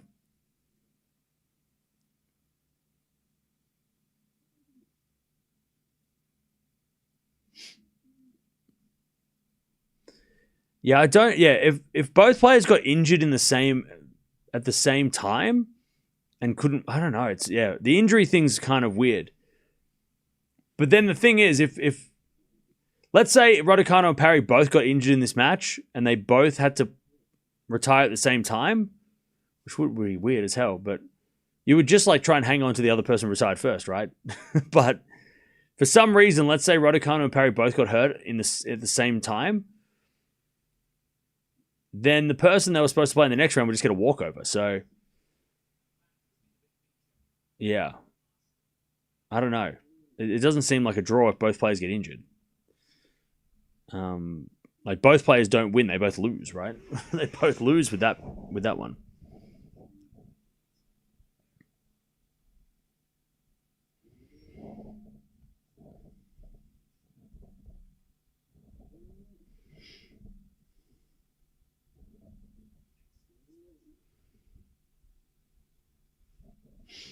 All right, Raducanu, 30-15, good ace.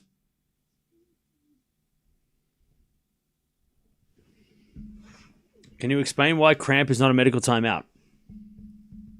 Because cramp is not an injury. Medical timeouts are there for players that have hurt themselves, that have got an injury. Cramping is not an injury. Cramping is conditioning and a conditioning issue. 30-all. That is why. You cannot expect Emma to go to Paris without a pre-match. Of course. Yeah, like I said at the start of the stream, Raducanu, I don't think Raducanu is using this to win the French. She's using this to get back on court and then play win or lose this match, and then Roland Garros, win or lose the first round, second round, whatever it is. These are just, she just wants to get back on court. So then that way, when we get to the grass, that's when she can really come back properly. So yeah.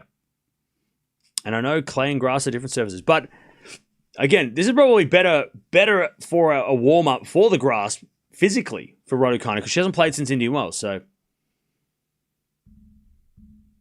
this is not Raducanu. This is like Raducanu's. This isn't Raducanu's comeback. This is her warm-up to the comeback. That's how you should be watching it. You'll be seeing it as,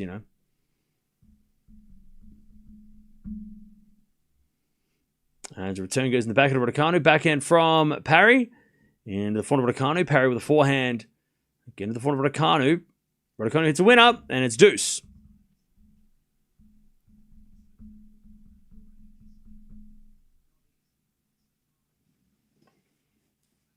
What happens if you feel sick on court? Not an injury? Well, that's an exception. If you're ill, for sure.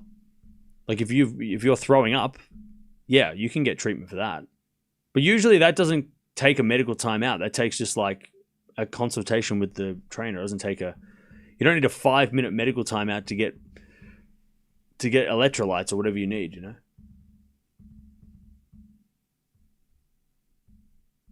But yeah, you're right. I think you can get medical timeouts for being physically sick or having gastro or whatever. Backhand goes into the forehand of Parry up the line. Is a winner from Parry, and it's advantage Parry.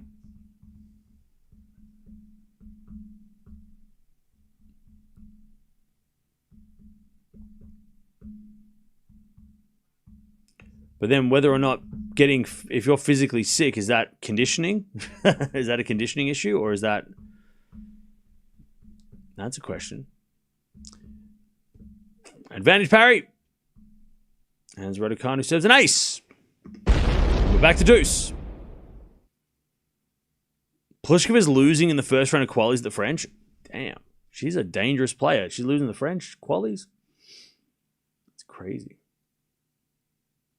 She's down 5 love. Yeah. Ouch.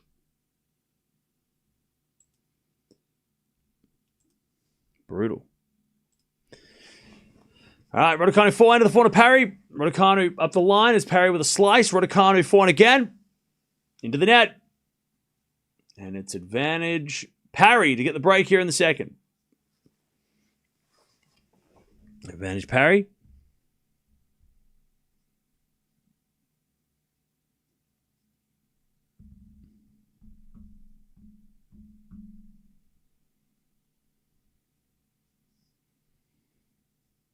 Parry to get the break here in the second.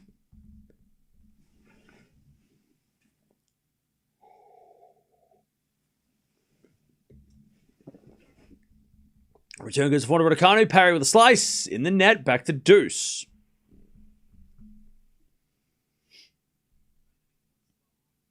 Back to deuce.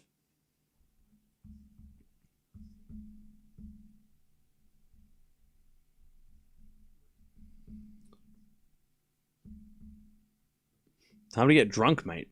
Well, good luck with that. Have fun. Be careful. As a default second serve.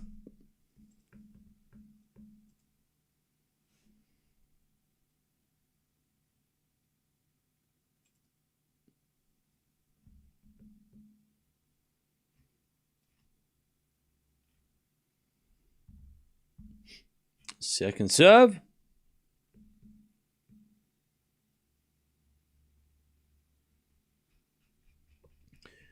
The forehand of Parry. Raducanu forehand to the forehand of Parry as Raducanu forehand in the net. And it's advantage Parry. Raducanu is starting to look a little bit like that was a tired forehand. I wouldn't say she's totally fatigued, but that was definitely a tired shot. Didn't have any power. Just slapped into the net. She hasn't played for months, so you can expect her that she's going to come back a little bit rusty. And also, she's playing a pretty physical match. It's been a long couple of sets so far.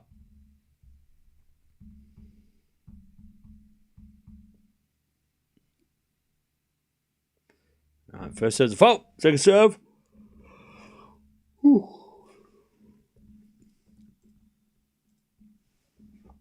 Second serve. Into the forehand of Parry. Return goes into the forehand of Raducanu. Parry backhand. Raducanu with the forehand up the line is a winner. Back to deuce. All right, we're in deuce jail. Back to deuce.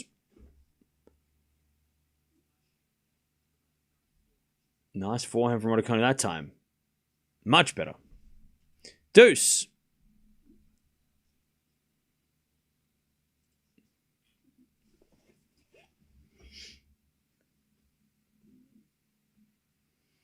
As Raducanu serves again.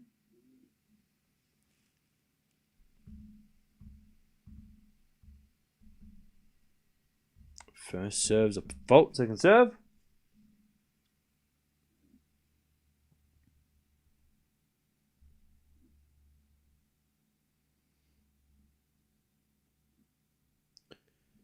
Second serve is a double fault Raducanu. All right. Advantage Parry. No, it's not warm out there. It's average temperature.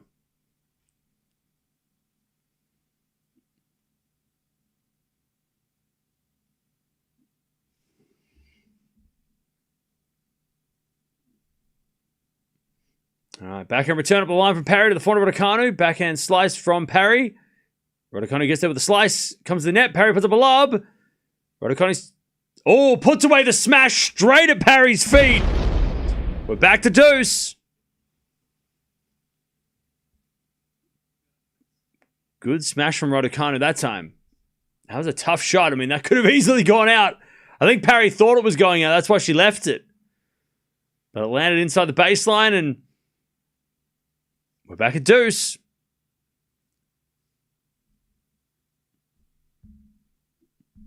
Back to deuce. We'll be watching Dasher. I'll be watching Dasher, but we're not streaming it. Streaming Dasher. Not yet. I can't handle it.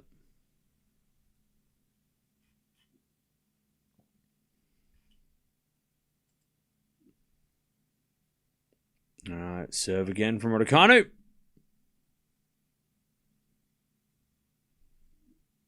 Yeah, definitely induced jail. As the return goes back into Raducanu, backhand slice from Parry. And Raducanu backing up the line to the forehand of Parry as Raducanu forehand cross court. Parry gets it. Raducanu forehand again. Inside out, beautiful winner from Raducanu. Okay. And it's advantage Raducanu.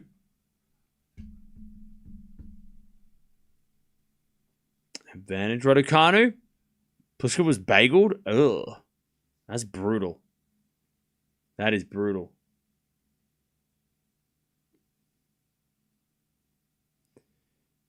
All right, Raducanu serves again.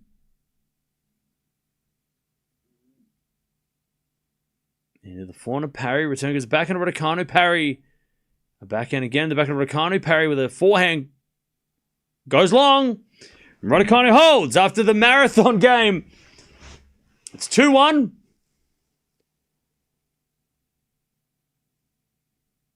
And Raducanu just looking exhausted, I tell you. By the way, there's a bug on the screen. I can see there's a bug on the camera. It's just crawling up the camera. It is crawling up the camera. Ew. All right, 2-1. 2-1. Who invented deuce? Because I don't see any advantage of it. Well, okay. 2-1. I'll tell you this, chat. Getting back, and I already noticed this, right? Getting back her old coach that she won the US Open with, right? They worked together. I want to say, hang on, let me check. Because we haven't talked about her coach coming back yet, and we can do it right now. So she works. We know Raducanu and coaches. You know, blah blah blah. We've seen. You know, everyone who knows how many coaches she's had. Well, nobody knows, but she's had a lot. But the coach that she won the US Open with, Nigel Sears. Was it Nigel Sears? Began training in 2021. Was it Is it Nigel Sears? I thought his name was something else. The US Open. Hang on, let me check. Make sure I get the right coach. No, it's not. Different coach. What's his name? Richardson? She worked with Nigel Sears back in 2021. Not the same coach.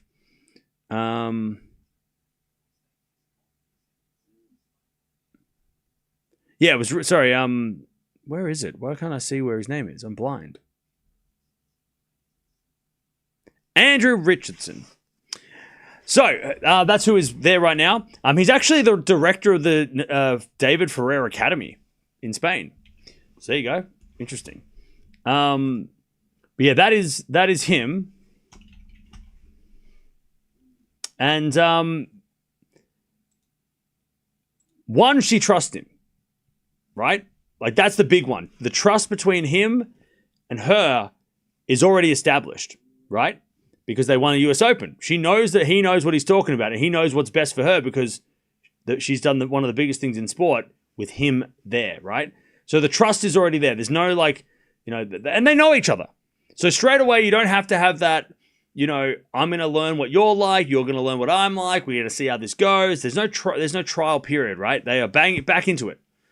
And you can tell that by that interaction after that last game. Raducanu going over and just being like, what am I doing? What's going on? And he's just like, you're doing this right. You got to do this, right?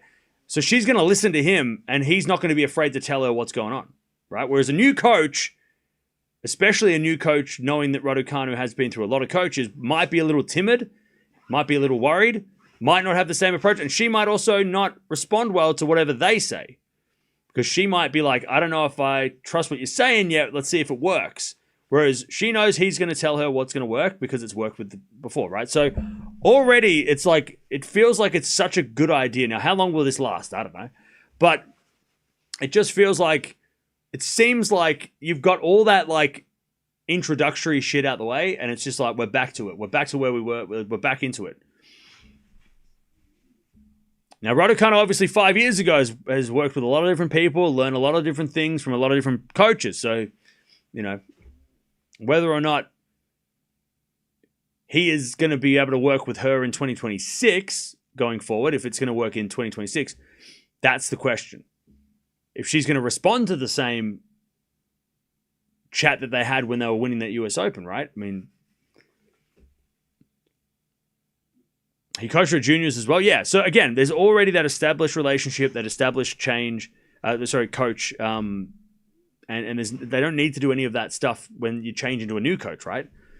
And you've got to sometimes the coach might sit back for a few matches and see how you are, and then you're going to be nervous to ask questions because don't know each other that well. So yeah, so all of that stuff's already been done years ago, right? So you're going to see a lot more. Hopefully, again for the better, right? She wouldn't have got him if she didn't think that it was going to help her get better. All of that stuff is already out the window, so you can already get to the get me good part, right? Get me back to where I was. Get me to let's get back to winning, right? Anyways, love 15 as Parry hits it out. It's love 15 all. 15 all. So yeah, so it's interesting. I don't know if it's good or bad. I can see that it could be great, but it also could be that 5 years is a long time. People change. Is Raducanu different to 5 years ago? Is she going to be harder to coach because she's had all those people come in and teach her different things? Is he going to be able to coach this Raducanu, right? Is he going to be the same? Because 5 years ago, when they won the US Open together, that was they were at he was at a different level coaching wise, right? There was a different as well, right? So I can see it being harder as well. But at least having that familiarity together, at least they should be able to there could be a quicker effect, right? Instead of bringing in a new coach and then having to wait 3 to 6 months before you see any changes, right? Raducanu, and by the way, he taught Raducanu how to play the way she plays, right? He coached her to that so she can go back to the way that she was playing, which is what she's been saying she wants. She wants to go back to the way that she was playing back in 2021. And the man to do it, the man to help her is there again. So there you go. So you hope that all of those things would get her get to where she wants to be. But is he going to stick around? Because there's also that. It's not always just the player that decides who the coach is. The coach also decides if they want to coach that player. Raducanu, by the way, 3-2 up. 31 minutes in the second set. This is a long match so far.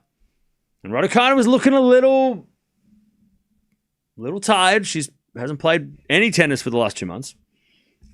Any big tennis. So match fitness is going to be something to work on. And again, her and the coach are going back and forth. They're interacting. There's that communication. She's like, do I do it to the first serve, to the forehand?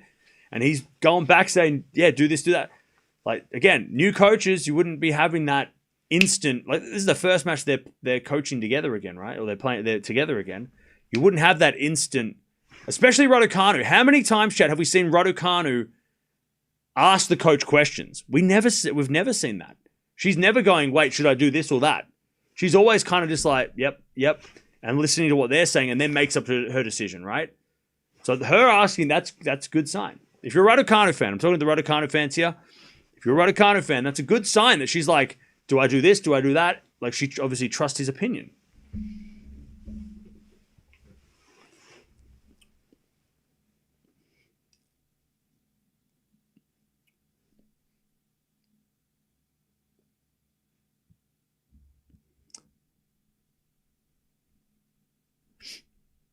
Dimitrov's qualifying match not before 12:30. All right. Thank you, Dutchy. Keep an eye on that as well. Yeah, true. Hopefully it will work. Let's hope there's not too much pressure on her, especially at Wimbledon. Yeah. I think if Draper has got Murray, he'll take all the pressure. So that's probably a great thing for Raducanu, that Murray and Draper, that story is probably going to overshadow her a little bit, which is good. It means that Raducanu can kind of, practice in private, right? Well, everybody's taking photos of Murray and Draper and being like, oh, well, Sir Andy is here, and, Draper is being chosen. Like, that kind of shit, all that bullshit that they're going to say. Raducanu can kind of like go over and be like practicing over here. All right, 3-2. She'll obviously be in the limelight somewhat, but I think the Draper-Murray circus is probably going to be more of a story than Raducanu. So she might be able to get, she might not have to deal with it as much. But if Draper withdraws from Wimbledon, which we never know, then she will be the focus, obviously. So Raducanu hits a winner, and it's love 15.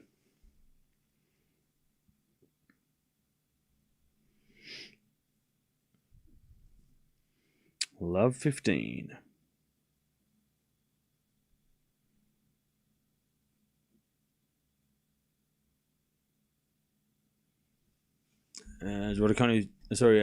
Parry serves again.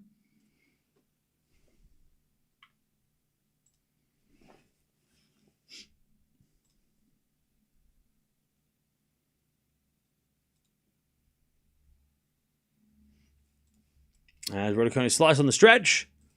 And then Parry off the tape. Goes on the line. And then Raducanu slices it. Parry slices it back. Raducanu forehand up the line is good. Parry slice again. Raducanu with a backhand up the line. Parry gets it back. Raducanu drop shot. Too good. All right, nice hitting. Love 30. Love 30.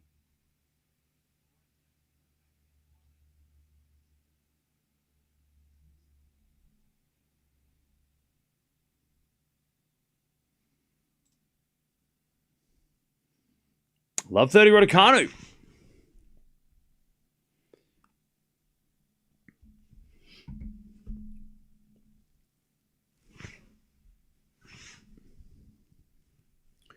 All right, serve again. For Parry. As Raducanu returns to the forehand of Parry. Up the line to the backhand of Raducanu. Parry backhand again to the forehand of Raducanu. As Parry forehand into that Raducanu backhand. Raducanu in the net though. 15-30.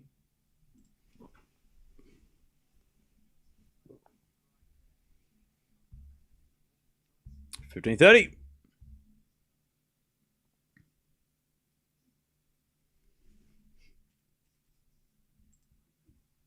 $15-30.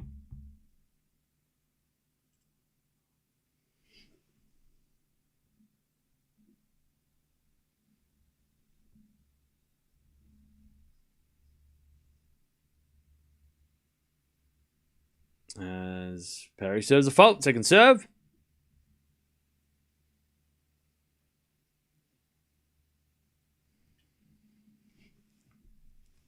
Second serve. As the backhand return goes in the backhand of Parry. Into that Raducanu forehand. Parry with a slice.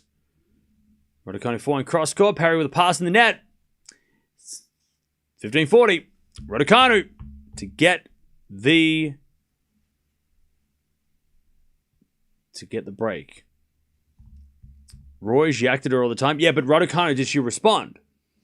Because again, I think that's telling that Raducanu is asking questions, not just being spoken to, right?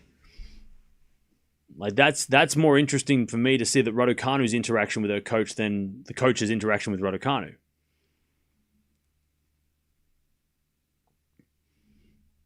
All right, return goes back and Parry. Drop shot's good, but Raducanu's got there and hits a drop shot back, and there's the break. Raducanu 4-2 in the second.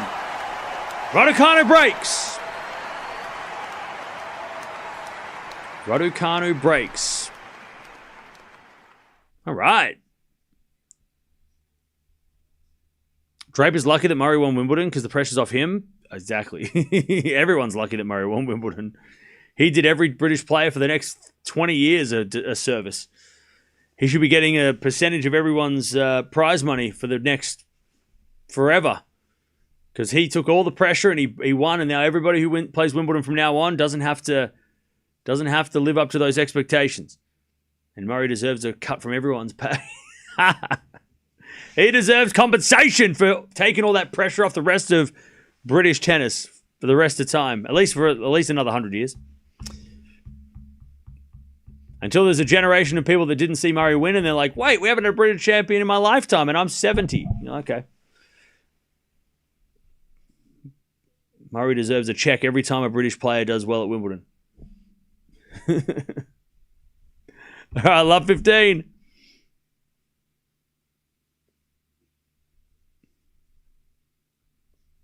That's why they knighted him? Yeah. All right, love 15. Yeah, that's why he's a sir. All right, Raducanu 4-2 with a break. As the return goes to forehand to Raducanu. Backhand out from Parry. Raducanu forehand to the forehand of Parry. Again, the forehand of Raducanu is Parry. Another forehand to forehand with Raducanu. Parry with a bit of a moon ball. Raducanu gets it back with a forehand. And Parry on the attack goes to the backhand of Raducanu. Raducanu in the net. Love 30. And Raducanu broke a string during that rally as well.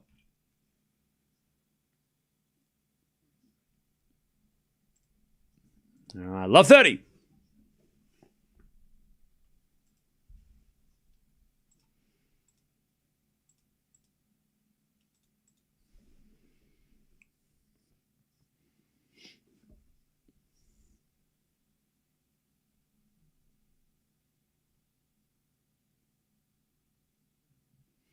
All right, serve again. Into the forehand of Parry. Backhand of Raducanu is Parry with the backhand again to the backhand of Raducanu. Parry with a slice. Raducanu backhand up the line. Parry gets it back. Hits it in the net. It's 15-30. Do you think Draper is capable of winning a slam or nah? I think he is, yeah. For sure he is. He's got the game. For sure. It's just whether or not he can be healthy. Stay healthy. Nah, Fonseca's pulled out this week. He pulled out of Hamburg, unfortunately.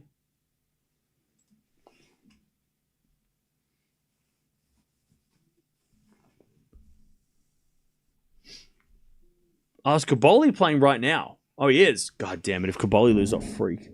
Anyways, Parry gets the break points, 15-40, to get back the break straight away. 15-40. Great passing shot from Parry. Oh my God, he got broken first game. Oh no!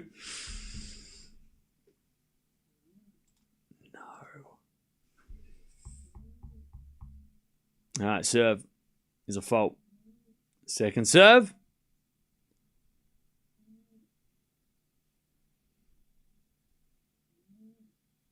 Second serve, Raducanu.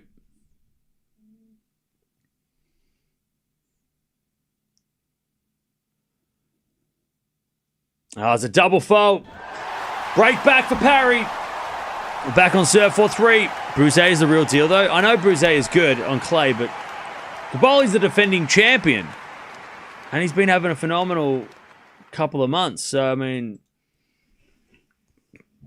And I brought him into my fantasy team, so I don't want him to lose, please. By the way, chat, I'm currently 202 in the world. So that's fun. It's my career high ranking. 202 in the world for fantasy tennis. Yay. Did I see your team? I haven't seen anyone's team. If this match does go 3 and Emma holds up, it could be that. Let's hope she's overcome the post viral effect. Well, she seems okay out there. Congrats from 5,000. Hey, that's still pretty good. Legendary came along. If I get top 100 by the end of this week, which is very, very big if, I need Shelton to win Hamburg to be even a chance, but. Yeah, I'd be pretty happy. And then I'll screenshot it because I know that I'll only go backwards.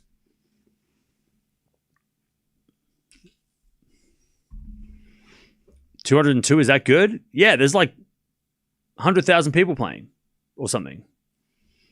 Maybe. I don't know. At least 50,000 people playing. So top 250,000 is pretty good.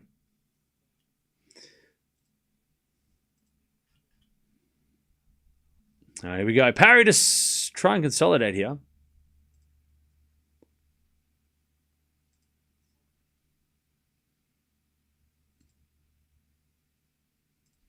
As Parry serves.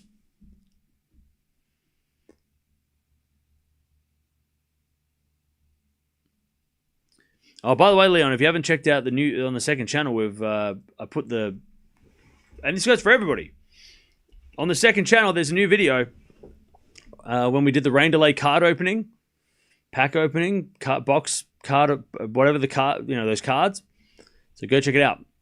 As it a forehand out from Raducanu, that goes cross court in the forehand. Parry sliced into the forehand of Raducanu. Parry backhand goes long. Shouldn't a tennis expert be number one, though? I don't know who's number one. Love 15. Yeah, go check out the second channel video, chat. If you haven't already. I missed the finals. Yeah, during the quarterfinals, we did a rain delay activity. All right, Parry. Forehand, too strong. It's 15-0.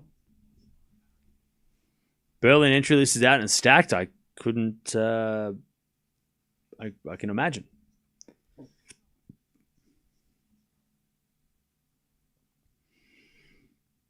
Expected Aces said that there might be a 30% drop-off of fantasy already. Yeah, but that's fine for all of us. That means we can. It gives us more chance to win. For the people that stick with it, That's usually what happens, though, with the fantasy team, even the team events, right? The big ones. Is that people make a team and then they disappear after 2 weeks. So that's totally understandable. As it a forehand now from Parry. Into the foot of Raducanu. Parry with a drop shot. It's too good. 30-15. At least you have a team. I don't. But you can always make one. It's never too late. You can make a team for the French. You win prizes every month. So if you have the best team if you have the highest points for the month, so you can join now. And for June, you can try and get the highest points for June. And yeah, so there's not too late. You can win prizes even if you didn't start at the start. 30-15.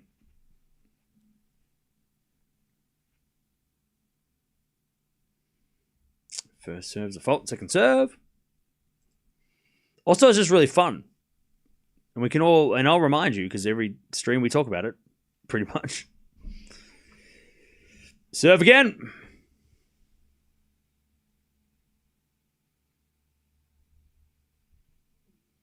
As with a double fault Parry, 30-0.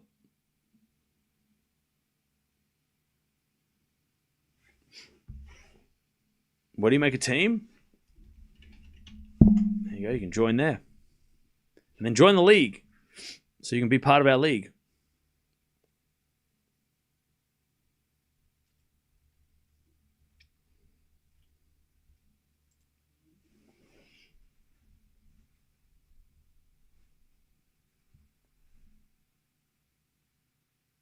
All right, 30-0.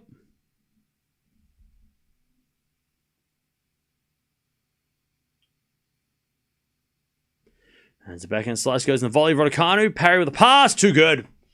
Just whips the forehand cross court. And it's 40-30. Parry to level. Now, there's no WTA version, only on the men's version.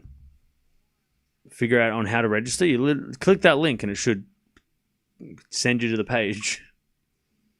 Tsitsipas is watching to Tabor versus Poprin. Really? Interesting. Steph doing some scouting.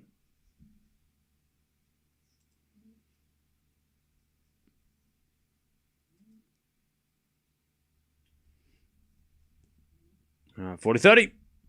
Backhand return into the slice of Parry. Forehand out from Raducanu. Parry puts up a lob. Raducanu with a forehand.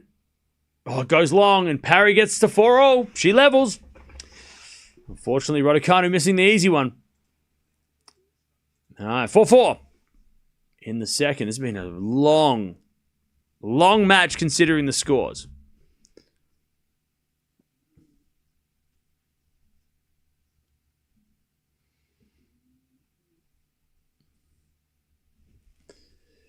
All right.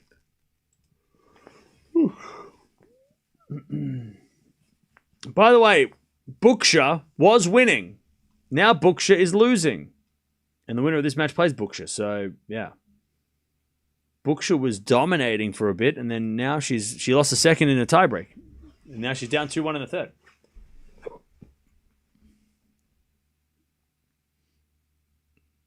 All right, Raducanu serves.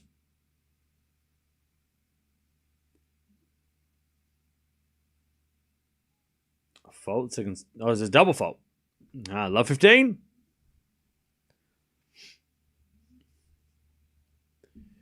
Love 15.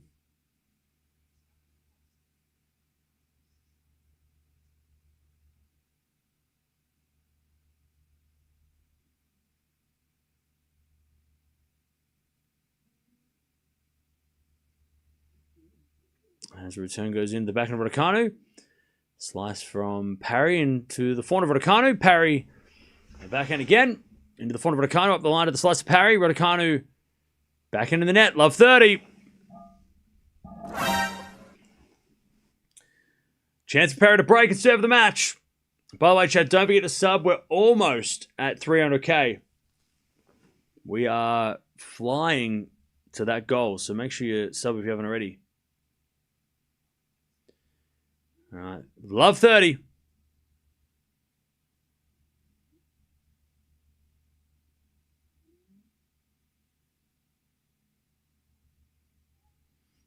First is a fault, second serve. Have you seen the Evil Dead Burn trailer? No. I'm going to watch Evil Dead after this. I have Evil Dead, the remake one. I found it at the thrift store, so I'm going to watch that. Now that you bring it up. Oh, double fault Raducanu, love 40. I've watched the original too. The original is crazy.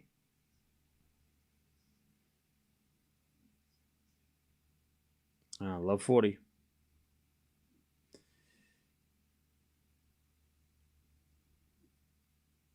Parry to get the break serve for this match. You'll enjoy it. Yeah, if it's anything like the original, I know it's going to be hectic. 4-4 rally. As with a backhand from Raducanu. Parry with a slice. Raducanu. Backhand again. Into the forehand of Parry is Raducanu with a forehand cross court. Parry gets it with a slice, but in the net. And it's 15-40. Raducanu saves 1. 15-40.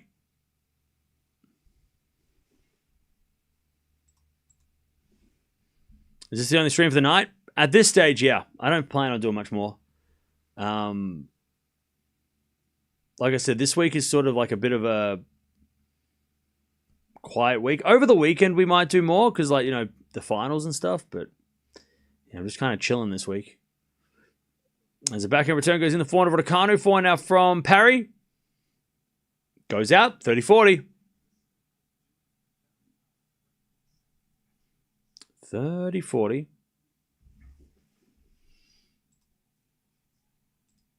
Still break point for Parry.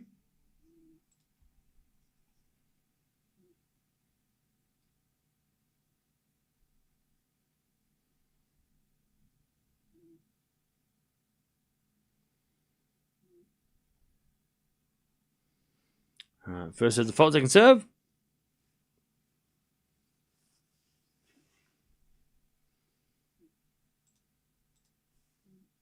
All right, second serve. Into the forehand of Parry. Back into Raducanu to the slice of Parry. As Raducanu back in again. The back into Parry. Raducanu with another backhand up the line. Parry gets back with the forehand. Raducanu forehand inside out. Oh, hit the baseline. Parry thought it was out. Parry thought it was long. She left it and started walking. Oh, it hit the back of the line by this much. According to Hawkeye.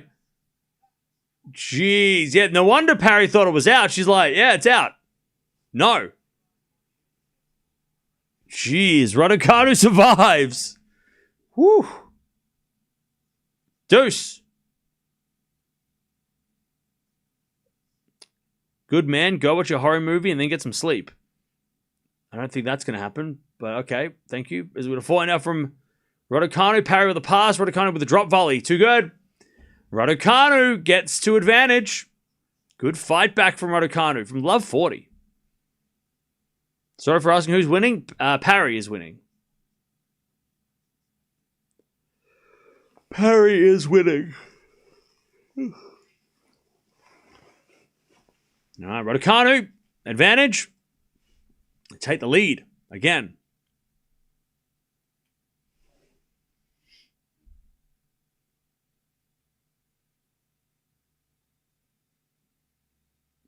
I'm going to default second serve.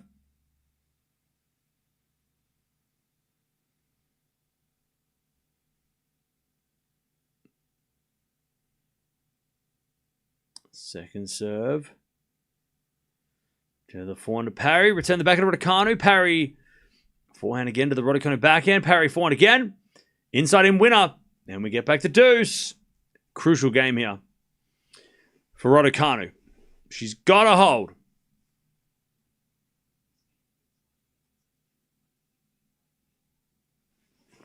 Pliskava's got a set point. Oh, shit. She's turned it around. Nice.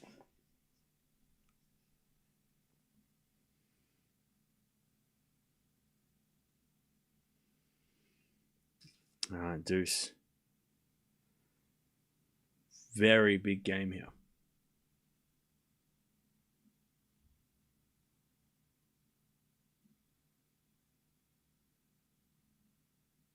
First serve fault. Second serve.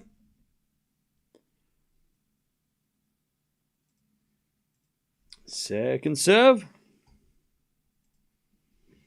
Double fault Raducanu. And it's advantage Parry to get the lead and serve for the match.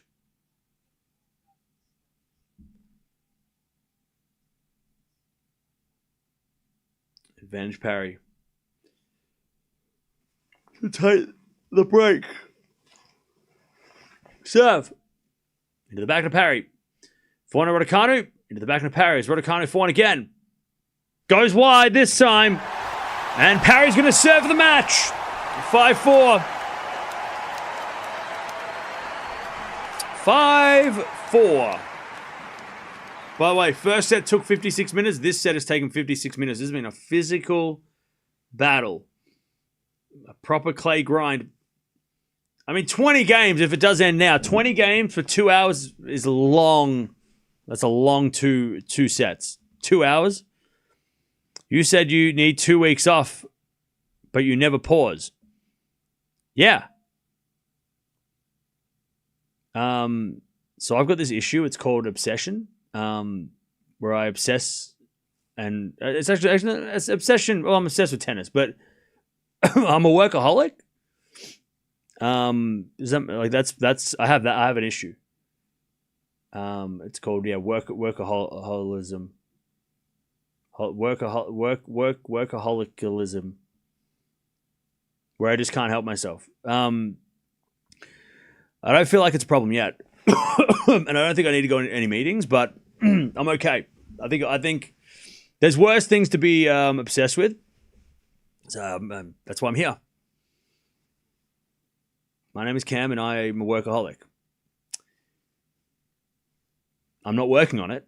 Well, if I worked on it, that would be the. If I worked on being a workaholic, then what am I doing? I'm working more, right? So I need to stop working on it.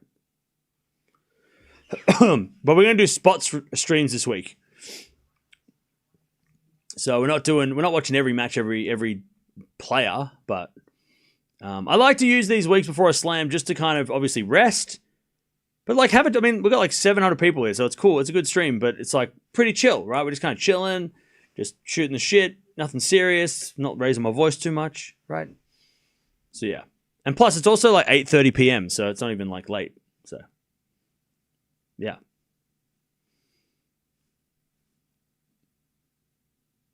Yeah, I'm just not going to be watching 6 matches a day until next week.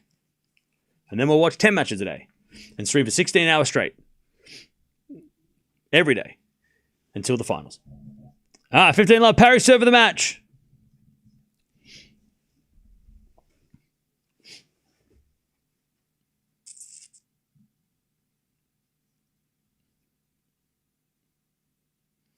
All right, 15 love.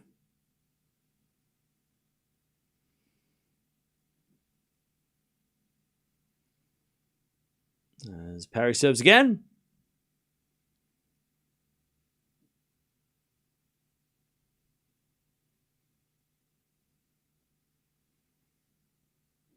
As return goes in the forehand of Parry. Forehand now from Raducanu.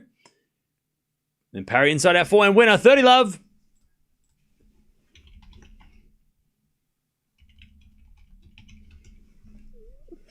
All right, 30 love.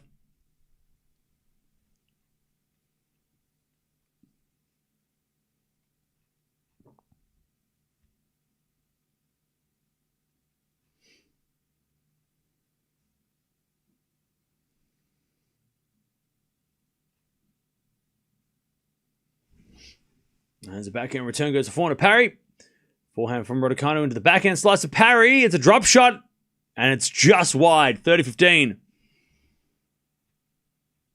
All right. Raducanu gets a little lucky. 30-15.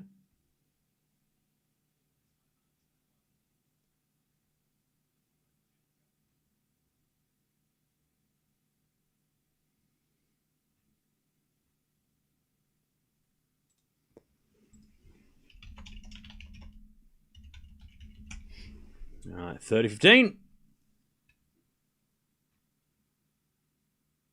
As the return goes back and slices Parry back into Raducanu. Nope, Parry hit it out. 30 all.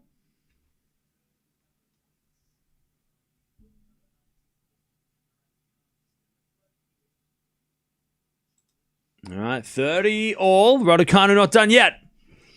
How many matches have Raducanu played this year? Less than 10? I think she's played like at least 15. Maybe not. Maybe less. Have a look. Yeah, she's played 14 matches. This is her 15th match of the year. She's 7 wins, 7 losses this year. 30 all. Raducanu returns in the forehand of Parry. To the backhand of Raducanu. Parry backhand again to the backhand of Raducanu. Is Parry with a forehand cross court. Raducanu up the line. Hits a winner. 30-40. Raducanu to get back the break.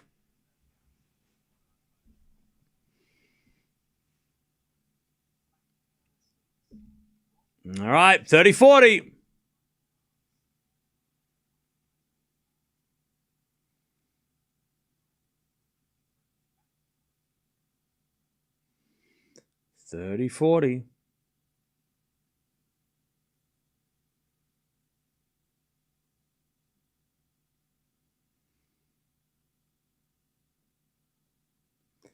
As the return goes in the backhand of Parry, backhand of Raducanu. The backhand of Parry as Raducanu falling up the line again. Parry slices it back. Raducanu on the attack as Parry backing up the line. Goes long. We're back on serve. 5 all. Raducanu gets the break back, and the coach is giving Raducanu and the coach are going back and forth.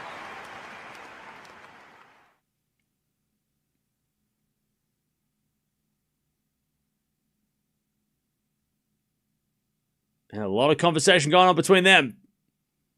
Raducanu doesn't talk this much usually during matches.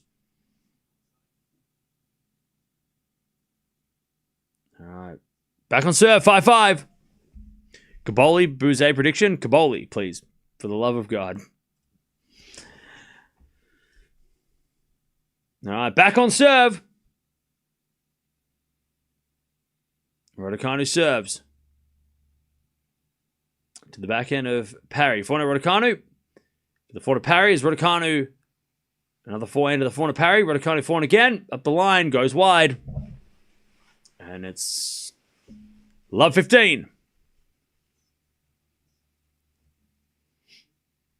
Love 15.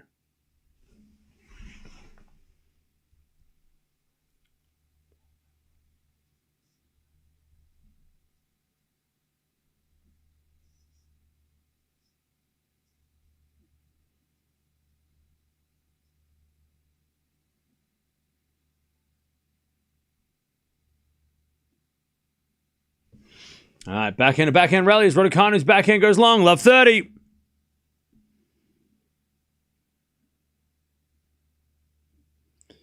Love 30.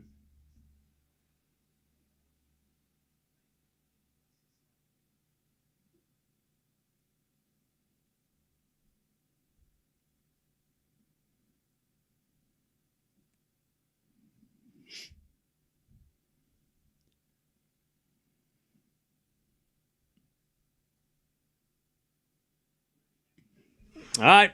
Nice hitting again from Parry.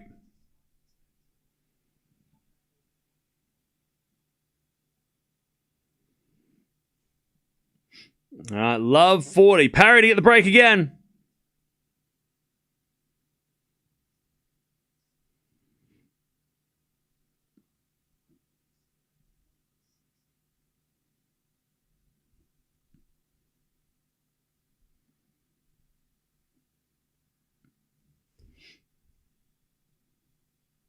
All right, as that goes in the net by Parry, and Raducanu saves one. 15-40.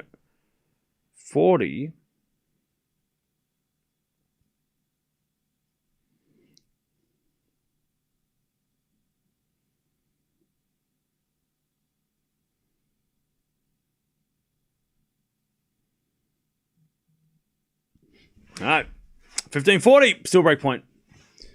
As Raducanu serves into the back of Parry. Parry in the net. 30-40. 30-40. Still break point here for Parry to get the break and serve of the match again.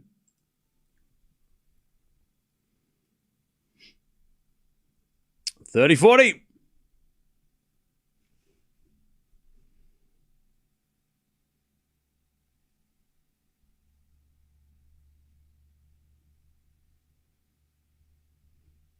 $30-40. Serve is a fault. Second serve.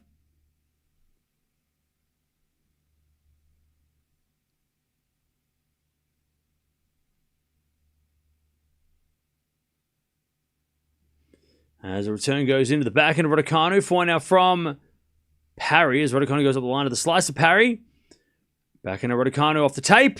Goes in and Parry doesn't go for it. And we get the deuce. All right, Raducanu survives. From love 40 again. She did this earlier in the set. Or in the match. Deuce.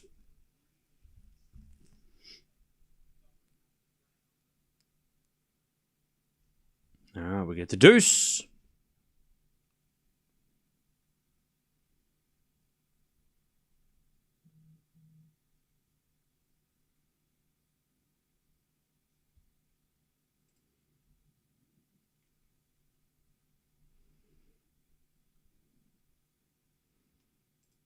All right, serve again.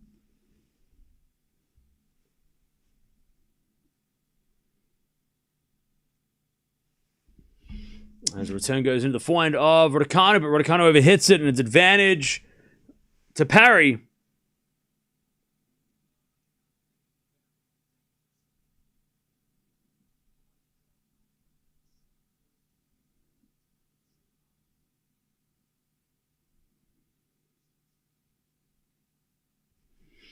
All right, advantage.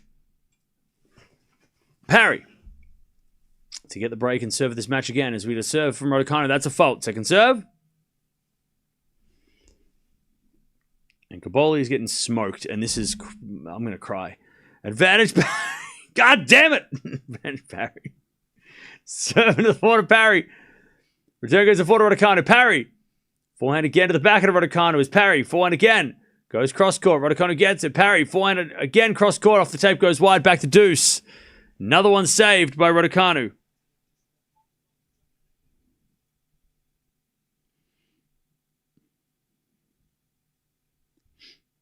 All right. Back to deuce.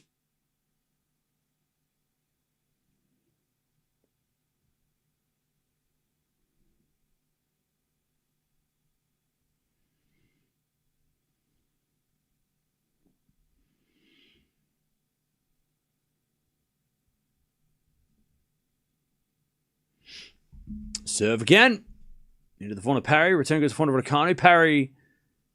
Cross-court forehand winner. Whoa, that was good. That was clean. Advantage Parry. Advantage Parry to get the break. It's her fifth break point of this game. I tell you, she's had a lot of break points in this match. Raducanu has saved a lot. But it's break point again. Remember, Raducanu was up 4-2 in this set as well.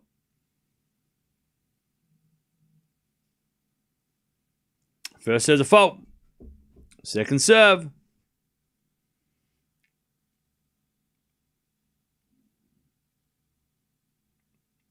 Second serve.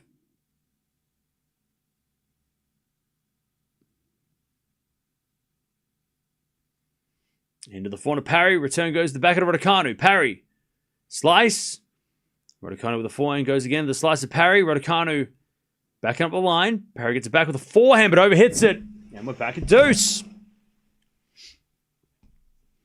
Which player does Mia like? She's not really a tennis fan.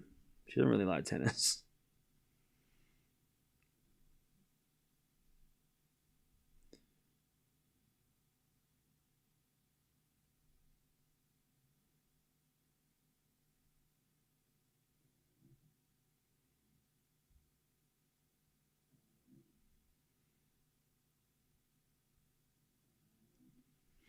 All right.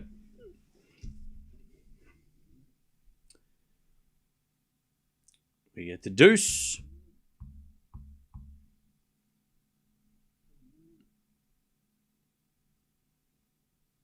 Been a long match. 7 to the back and a Parry. Return goes to the forehand of Raducanu. Parry with the forehand of the line. Hits the line. And it's advantage Parry.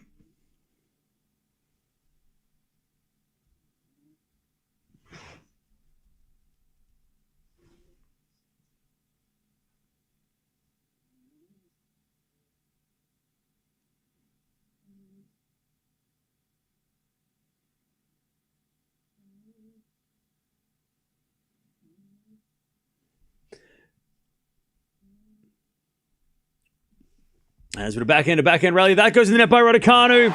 Parry breaks. She's going to try and serve the match again. She was up 5-4 with a break.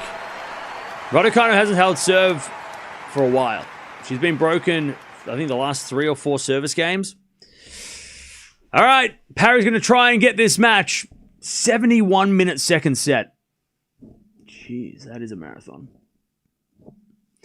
All right, Parry is leading. All right. How we doing, chap?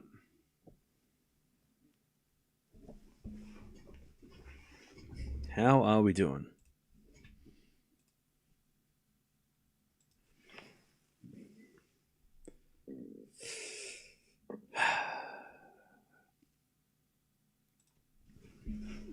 Yeah, this has been a grind. I haven't been in the thrift yet. Today, I didn't go today. I went yesterday. I just bought a bunch of movies. I found Jackass Volume 2 and 3, and I watched Volume 2 last night. It's so stupid. Chad, if you've got a strong stomach, and just want like a silly laugh, and just watching, if you think people like falling down is funny, or like falling over is funny, you should watch it. Jackass is just so silly.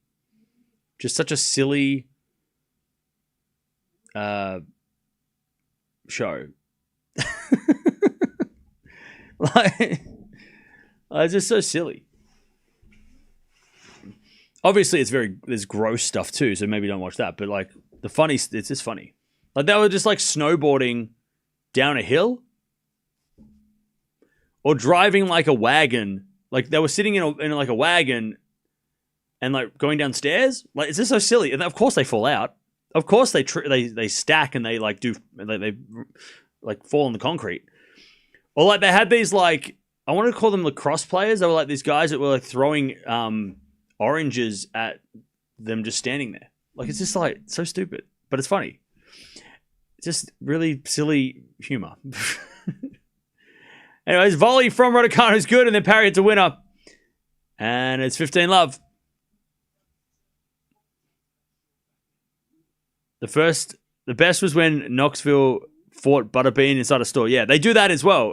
But like not with Butterbean, but yeah. Yeah, when they fight, when it's like they go to just a clothing store and they just box in the middle. It's so random. This is so stupid. Like obviously you wouldn't do this at home, but it's just so silly. It's just a cheap laugh.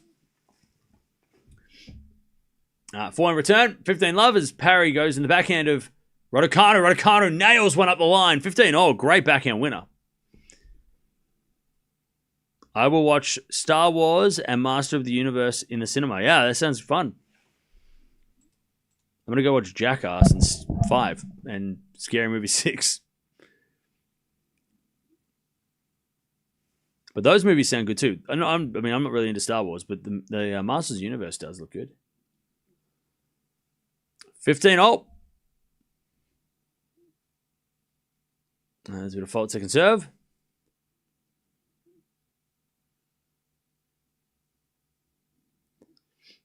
Second serve.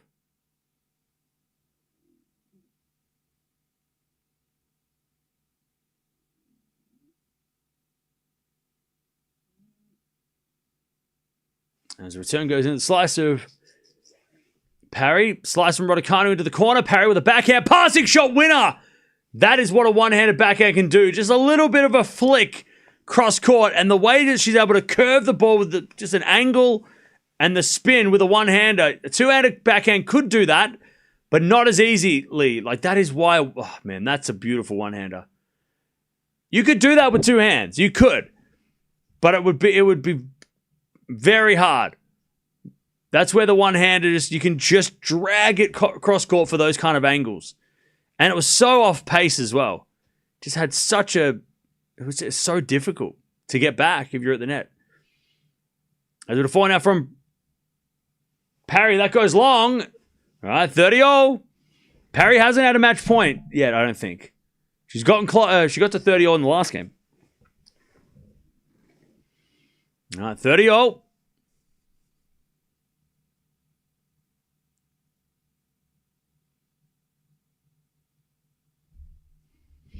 Parry serves again.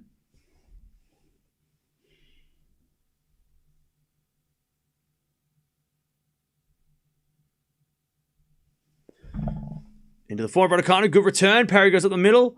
Raducanu's there with the backhand. As Parry forehand again to the back of Raducanu. Parry cross forehand. Raducanu gets on the stretch. Parry comes in. And hits it straight to Raducanu. Hits a passing shot winner. And Raducanu's got a break point 30-40. Parry could have hit that anywhere, and she hit it straight to Raducanu. Even Parry knows it. She's like, what a stupid shot. She could have gone inside out and hit it with half the power, and it would have been a winner. Instead, she went cross-court straight to Raducanu, who just goes, thank you. Thank you. Thank you for your charity. Yeah, Parry's like, she's going to annihilate that racket. She's like, I'm going to break this thing into 1,000 pieces.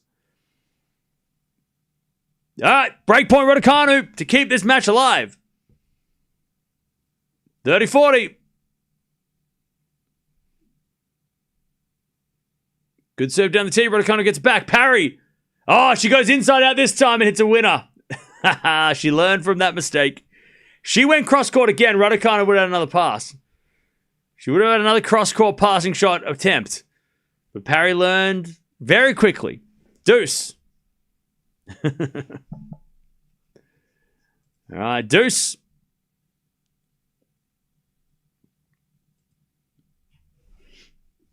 Serve again.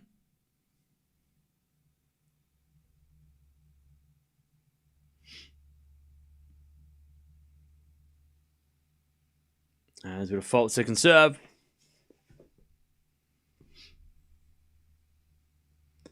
She hasn't had a match point yet. Second serve.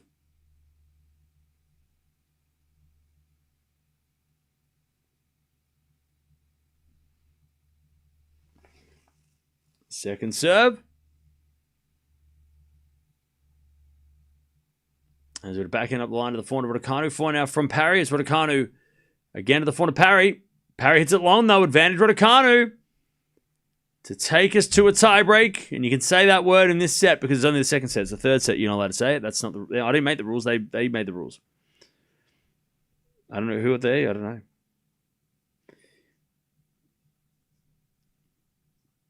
All right. Advantage Raducanu.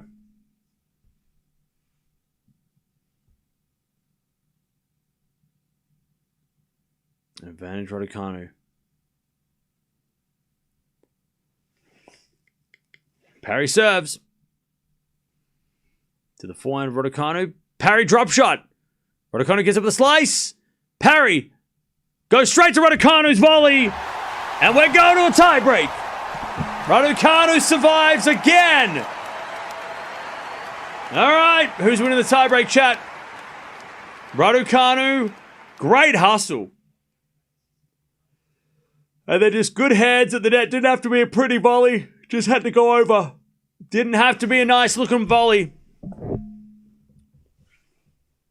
Did not have to be a good volley. It just had to go over. And it did. All right. By the way, this is going to be an hour and a half set. This set is gone for 80 minutes. This is called a marathon. Who's winning the tiebreak, chat? Who's winning the tiebreak? Who you got? I'm going to go Raducanu just for the fun.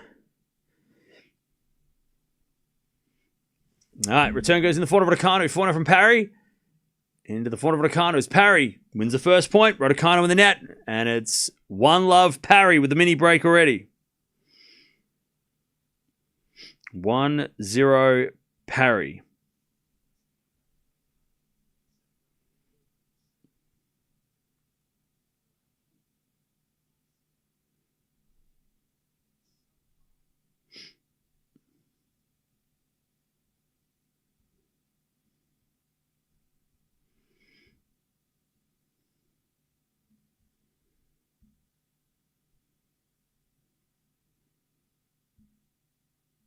All right, return goes into the forehand of Parry. She puts it away. 2-love Parry. 2-0.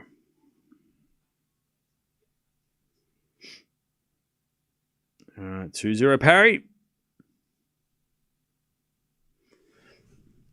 Mini break in hand.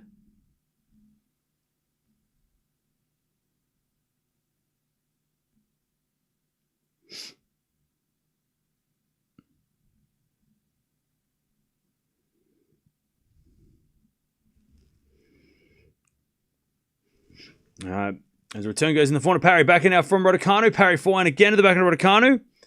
As Parry with a slice on the stretch. Raducanu forehand up the line. Parry slices it back. Raducanu goes up the line with the backhand. Parry gets back with the forehand into the forehand of Raducanu. He goes back behind Parry. Gets back the mini break. 2-1. It's Parry, but Raducanu gets one back.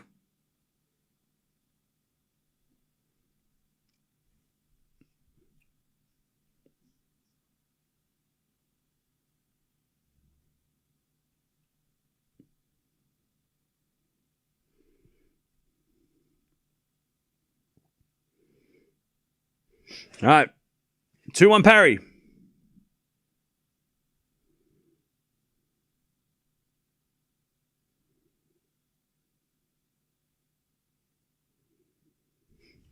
As Parry return goes out, and it's 2-all. 2-all. 9 more subs, and we're at 297, 792. Yes, we are. Don't forget to subscribe if you haven't already. And if you have already, thank you. I appreciate it. We're going to open this box of cards at 300k. It's got five signed tennis cards in it. And Raducanu could be one of those. So if you're a Raducanu fan, make sure you join us for that. There's Raducanu double faults. And it's 3-2 Parry. 3-2. Parry gets the mini break again.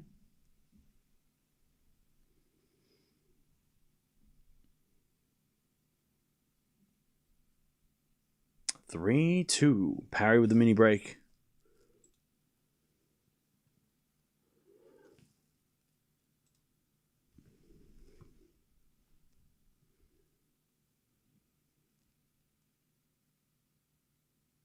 It could be a Fonseca card. It could be a Nadal or a Alcaraz or a Sabalenka or a Swiatek card as well. Coco Gauff. There's a lot of pulls we can get out of that one. As Parry hits a forehand winner and it's 4-2. They change ends. A lot of different players they could be. 5 chances to get a top player autographed. I think Draper might be in there as well, maybe.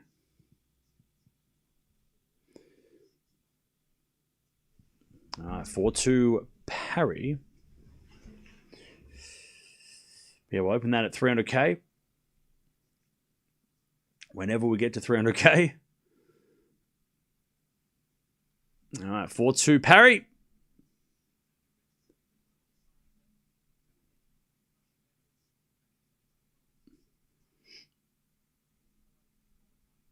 Three points away. Parry hasn't had a match point yet. She served the match twice. She got to 30-all and deuce, but she never got to match point.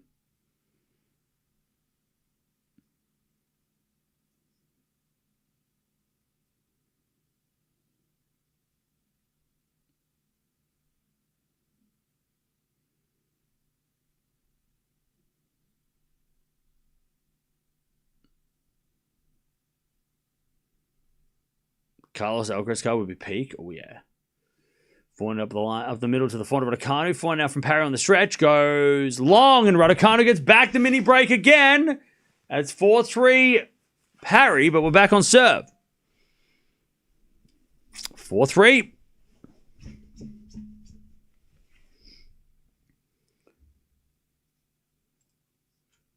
Four and three.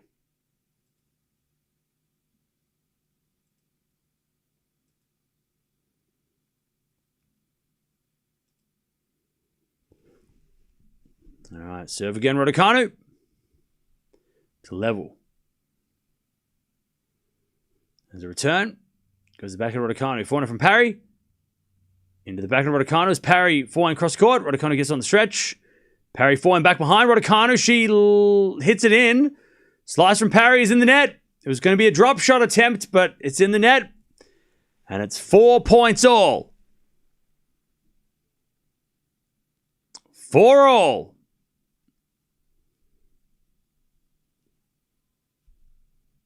We're back level in this tiebreak. Remember, it's first to 7.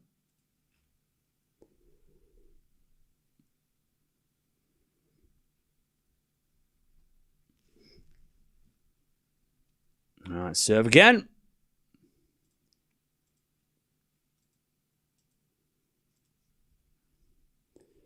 Raducanu take the lead in this tiebreak.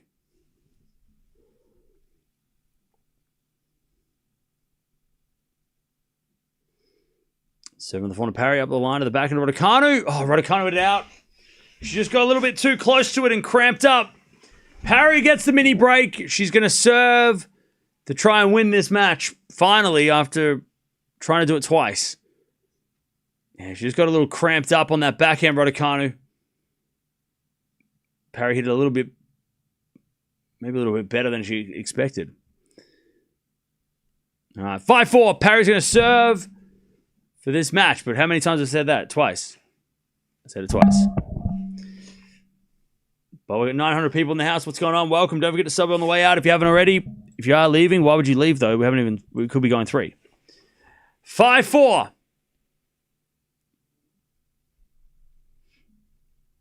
First serve is a fault. Second serve.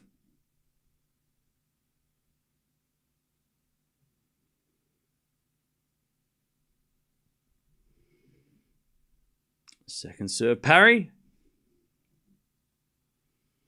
Raducanu returning the nets. And Parry gets the match point. 6-4. 6-4 Parry. Match points. To take the win, get to the second round, and send Emma to Paris. 6-4.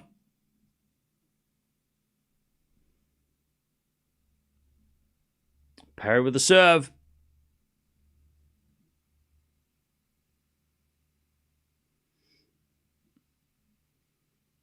Serve to the front of Raducanu. Return is wide, and Parry wins.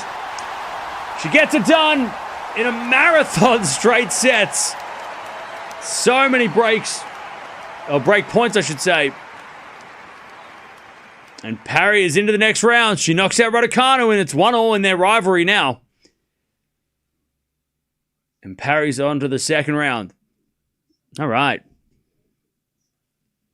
Is it technically possible to insert the match hours, length of play on the screen or not? It is. It's at the bottom of the stats. All right. So Raducanu, she will be off to Roland Garros. She will be unseeded as well, so that could be interesting. Obviously, Raducanu doesn't want to play a top player in the first rounds if she can avoid it. But also, I'm sure that a lot of players don't want to play Raducanu in the first round with all the attention that brings. Especially those players that want to go under the radar at the French. They probably don't want to play a high-profile player like Raducanu. There's the match time right there. All right. But good win for Parry. Won a title last week in Paris, actually, in a challenger event in Paris. So, yeah.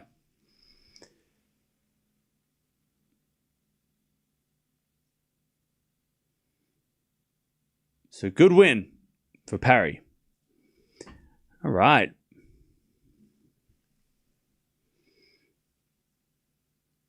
Emma fought hard? Oh, yeah, for sure. She hasn't played since Indian Wells, so...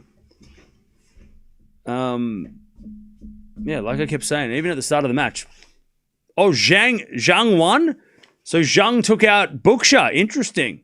So Parry versus Zhang in the next round. Yeah, look, I don't think anybody's expecting Raducanu to do anything on clay after zero preparation for Roland Garros, but I think it's more about, for her anyway, it's probably more just about getting on court, playing some matches. And then the grass season is when she will be judged by her results. I think the clay, it's like, whatever, like play on, do what, try and get a win, try and win some matches if you can. But the real work, the real return is on the grass. Straight after Wimbledon, straight after Roland Garros, there'll be a tournament, 3 tournaments, probably 2 of the 3 she'll play. She'll definitely play Queen's Club after French Open, right? First week after the French. Then she might play Berlin, and then maybe Eastbourne, depending on what she wants to do. But yeah, the grass is where Raducanu's game is going to be. It's more important to win those matches. It's more important to do well on that surface than it is here, But it's good to see her back. And she looked fine. Like, physically, she looked like she was all right. So that's a plus, that she seems like she's not still fatigued or sore or sick or anything like that. Who has a better physique? I have no idea.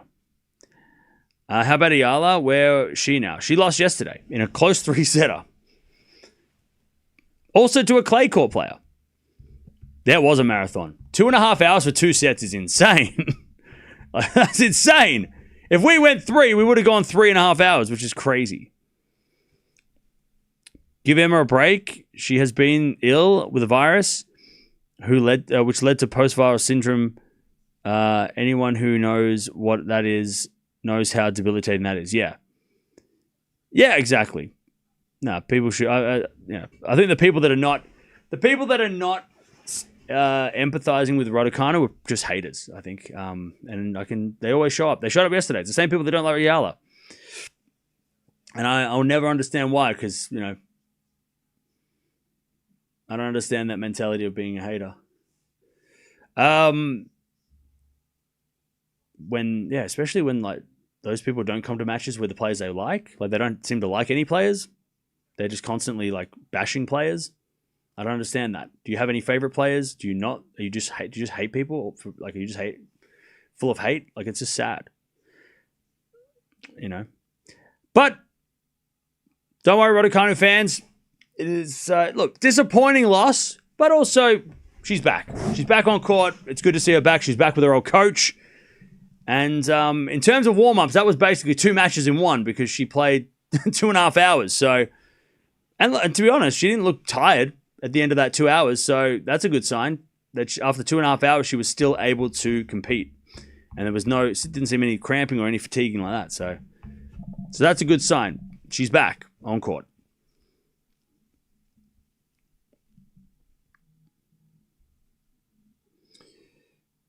All right. Thank you for pointing out that.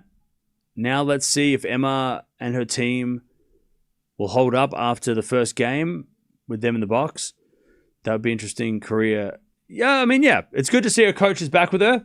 And you could tell that's like instantly they're getting along, right? They're in, like, she's asking questions, he's giving back responses, like there's a dialogue there, there's no awkwardness. Raducanu with the other coaches, you could tell she just didn't have that conversation going on when she was playing. She's very chatty today, Raducanu. That doesn't usually happen.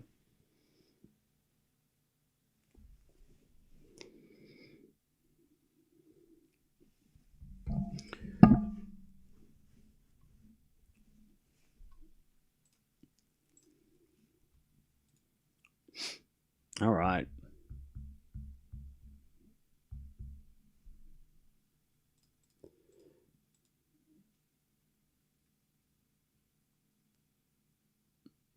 All right. Yeah, she was chatty. She was very, very talkative, which is good. That's a good sign. It means there's that communication is there. And let's see how it goes. Again, like I said, I think the grass is where her results are going to be very important and much more important than this. But yeah, we'll see what happens. I wonder who was the favorite for the French Open. With the women's side, I have no clue. Yeah, I said earlier, it comes down to the draw, I reckon. It's so important who gets a good draw. Nah, that's it for the day. We're just watching the one and done today.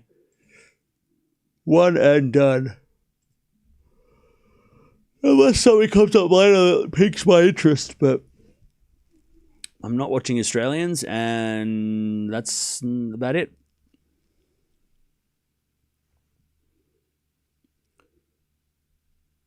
No worries. See you later, DJ. Emma does not need to focus on her tennis, though. Here in England, she always on adverts. You can't be motivated when making money elsewhere. Okay. I mean, look. If she doesn't play tennis, then those things don't happen. So, like, I think people get confused. Like, if Raducanu, why does she get sponsors? Because she plays tennis. Okay. So why would she retire to do photo shoots for brands when she gets those brand deals by being on court? Like, you know what, like this, you know what I mean? Like, I get it. It could be a distraction for sure. But, like, if Raducanu doesn't play, then why would the brands... If she's not on the court in the limelight, why would they sponsor her? You know what I mean? Like, you can go to a player that's 5 years retired. That used to... Like, 5 years ago, it was popping off. Name a player, right? Unless it's like Nadal or Serena or Roger... They're probably not going to be featured. So, like, why would she retire to go do these things? Because if she retires, those things aren't there. They probably go away eventually. They pay her to have the brand on the sleeve, right? They pay her, like, to be on the court in the limelight. Yeah, it's obviously different with Serena and Rafa and Roger because they're global figures for, with or without tennis. They transcend the sport, but I mean, Raducanu. Like somebody earlier said that she should retire and do photo shoots. It's like, but she doesn't get the photo shoots if she don't play. So why would she retire? Now, Dominic, you bring up a good question, a good point though. Is like, is it all like a distraction? And that is a good point. But also, it's, what does she do? She say no to all that stuff? It's like, you got to, like, even the best players who win everything have to do that. Have to do some stuff, Alcaraz is the same. Sinner, Djokovic, right? I mean, Sabalenka was just in vogue. She literally did a photo shoot. I mean, they have to do them. Swiatek, I think, did a photo shoot somewhere recently as well.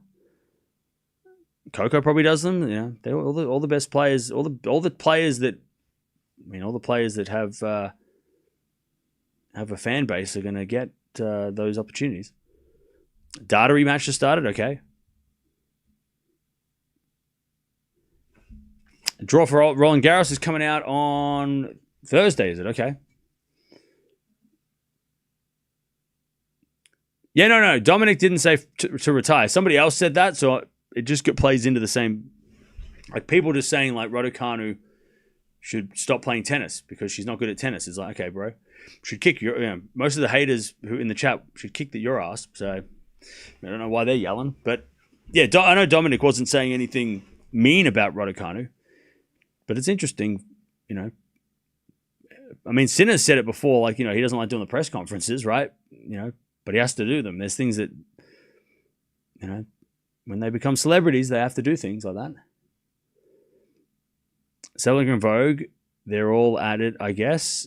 It's good for the sport, though. I mean, if tennis players are being featured on mainstream media, right, in magazines or on television, right, adverts, that's good for our sport.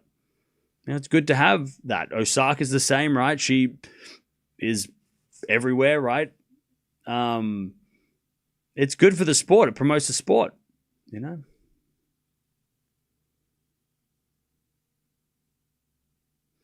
You're trying your best, but I think you think differently than many. I hope I do. If I thought the same as everybody else, then I probably wouldn't be here. Takes a special sort of brain to want to stay up all night and watch a tennis match and yell and scream into the void. So I'd hope that I think differently.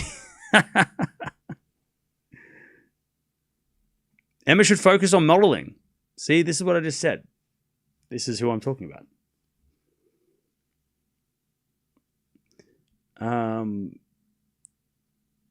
Bouze and Caboli are 3-0 in the second. Oof, come on, Caboli, come on now. Come on now, please win. So now that Raducanu's out, who else is there we're going to watch this week? So just having a look. There could be a possible Canadian quarterfinal tomorrow that we could maybe watch.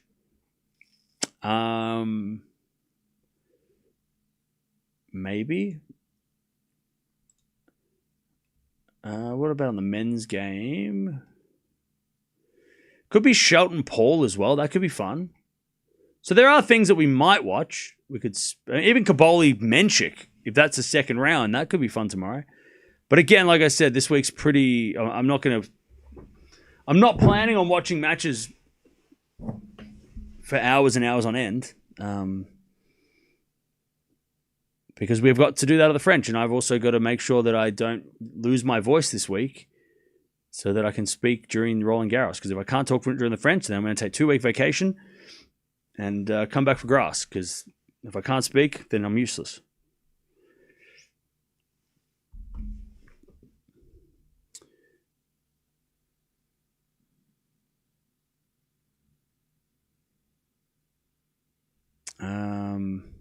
Yep, and I don't watch Aussies. Ellen, you know that. Why would I watch Kazakhina or Demonor? That ain't going to happen.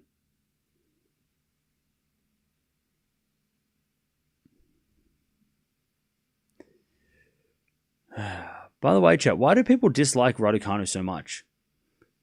Addy and King of Madness. I want to hear what you guys have to say. Why do you dislike Raducanu? What did she do to you? Did she ask for an autograph and she said no? Did she... I don't know. Did she steal your boyfriend? Like, what's up? Like, what did she do? Did you go to school with her and like she wasn't your friend and she was mean to you? Or like, what's up? I want to know. You tell me instead of me pretending like I know what you guys come from, because I have no idea where your brains are at. I can't think like that. I don't understand.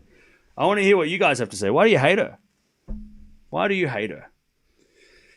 What did she do to you? Why did she so mean to you? What did she do to you? Come on now. She must have done something pretty bad. Come on. You can share. We're in a safe space. Why do you not like her? What's up? Is there some like injustice in the world or something? Is that what it is? Some like she doesn't deserve it. Something like that. You just feel unjust. Just disappointed. Hey, look, if you're a disappointed fan, I respect that. That's okay. I get disappointed when my favorites lose too. But the disappointed fan and the people that just don't like her, there's totally different people. Totally different people. People that are like, damn, I wish she'd win more. This is annoying to be a fan. Yeah, I get annoyed too because when my team lose or when my players lose. But they're not the same as the other people that are like, stick to modeling. You're like, oh, bro. Oh, no. Who hurt you? Are you okay? Are you okay? We're worried about you.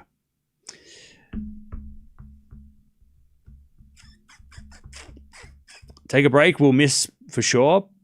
Yeah. But we'll be back for the French, and that is more important. The most important. All right, chat. They obviously left. So, tomorrow, I have no idea what we're doing. But just stay tuned, because we could be live randomly. At any point, we could be live. Plenty of French Open stuff coming up. Draw comes out very soon. Tournament starts on Sunday, which will be soon here before you know it. Like we're not gonna be around away for long if we're away. That tournament's French Open's gonna start in any second. Any second.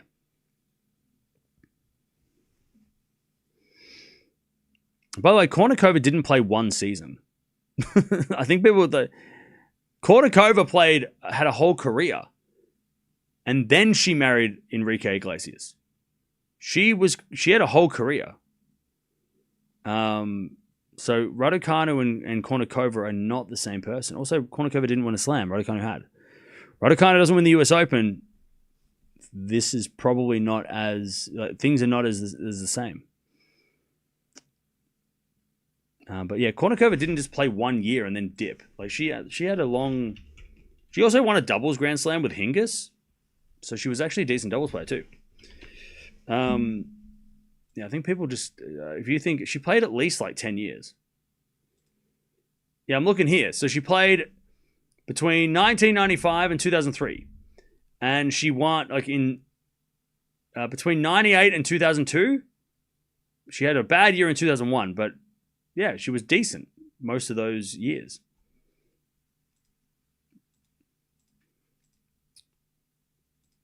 Also got to a career high number 8 in the world. So, former top 10 player.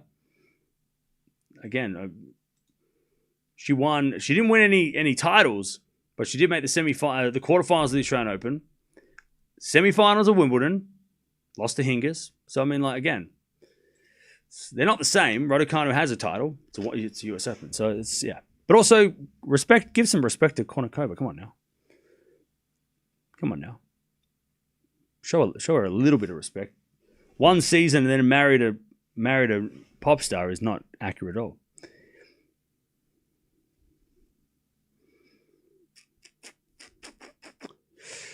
Emma will have more time to prepare a little better for Roland Garros. Yeah, and again, I don't think Raducanu cares about winning Roland Garros at all. At this point, I think she's more worried about getting matches before grass. But hey, did you think that Mutez actually pulling his shorts on court? I didn't see that, so I have no idea what you're talking about. Anyways, I'll see you guys when I see you. Thanks for joining. 6-4-7-6.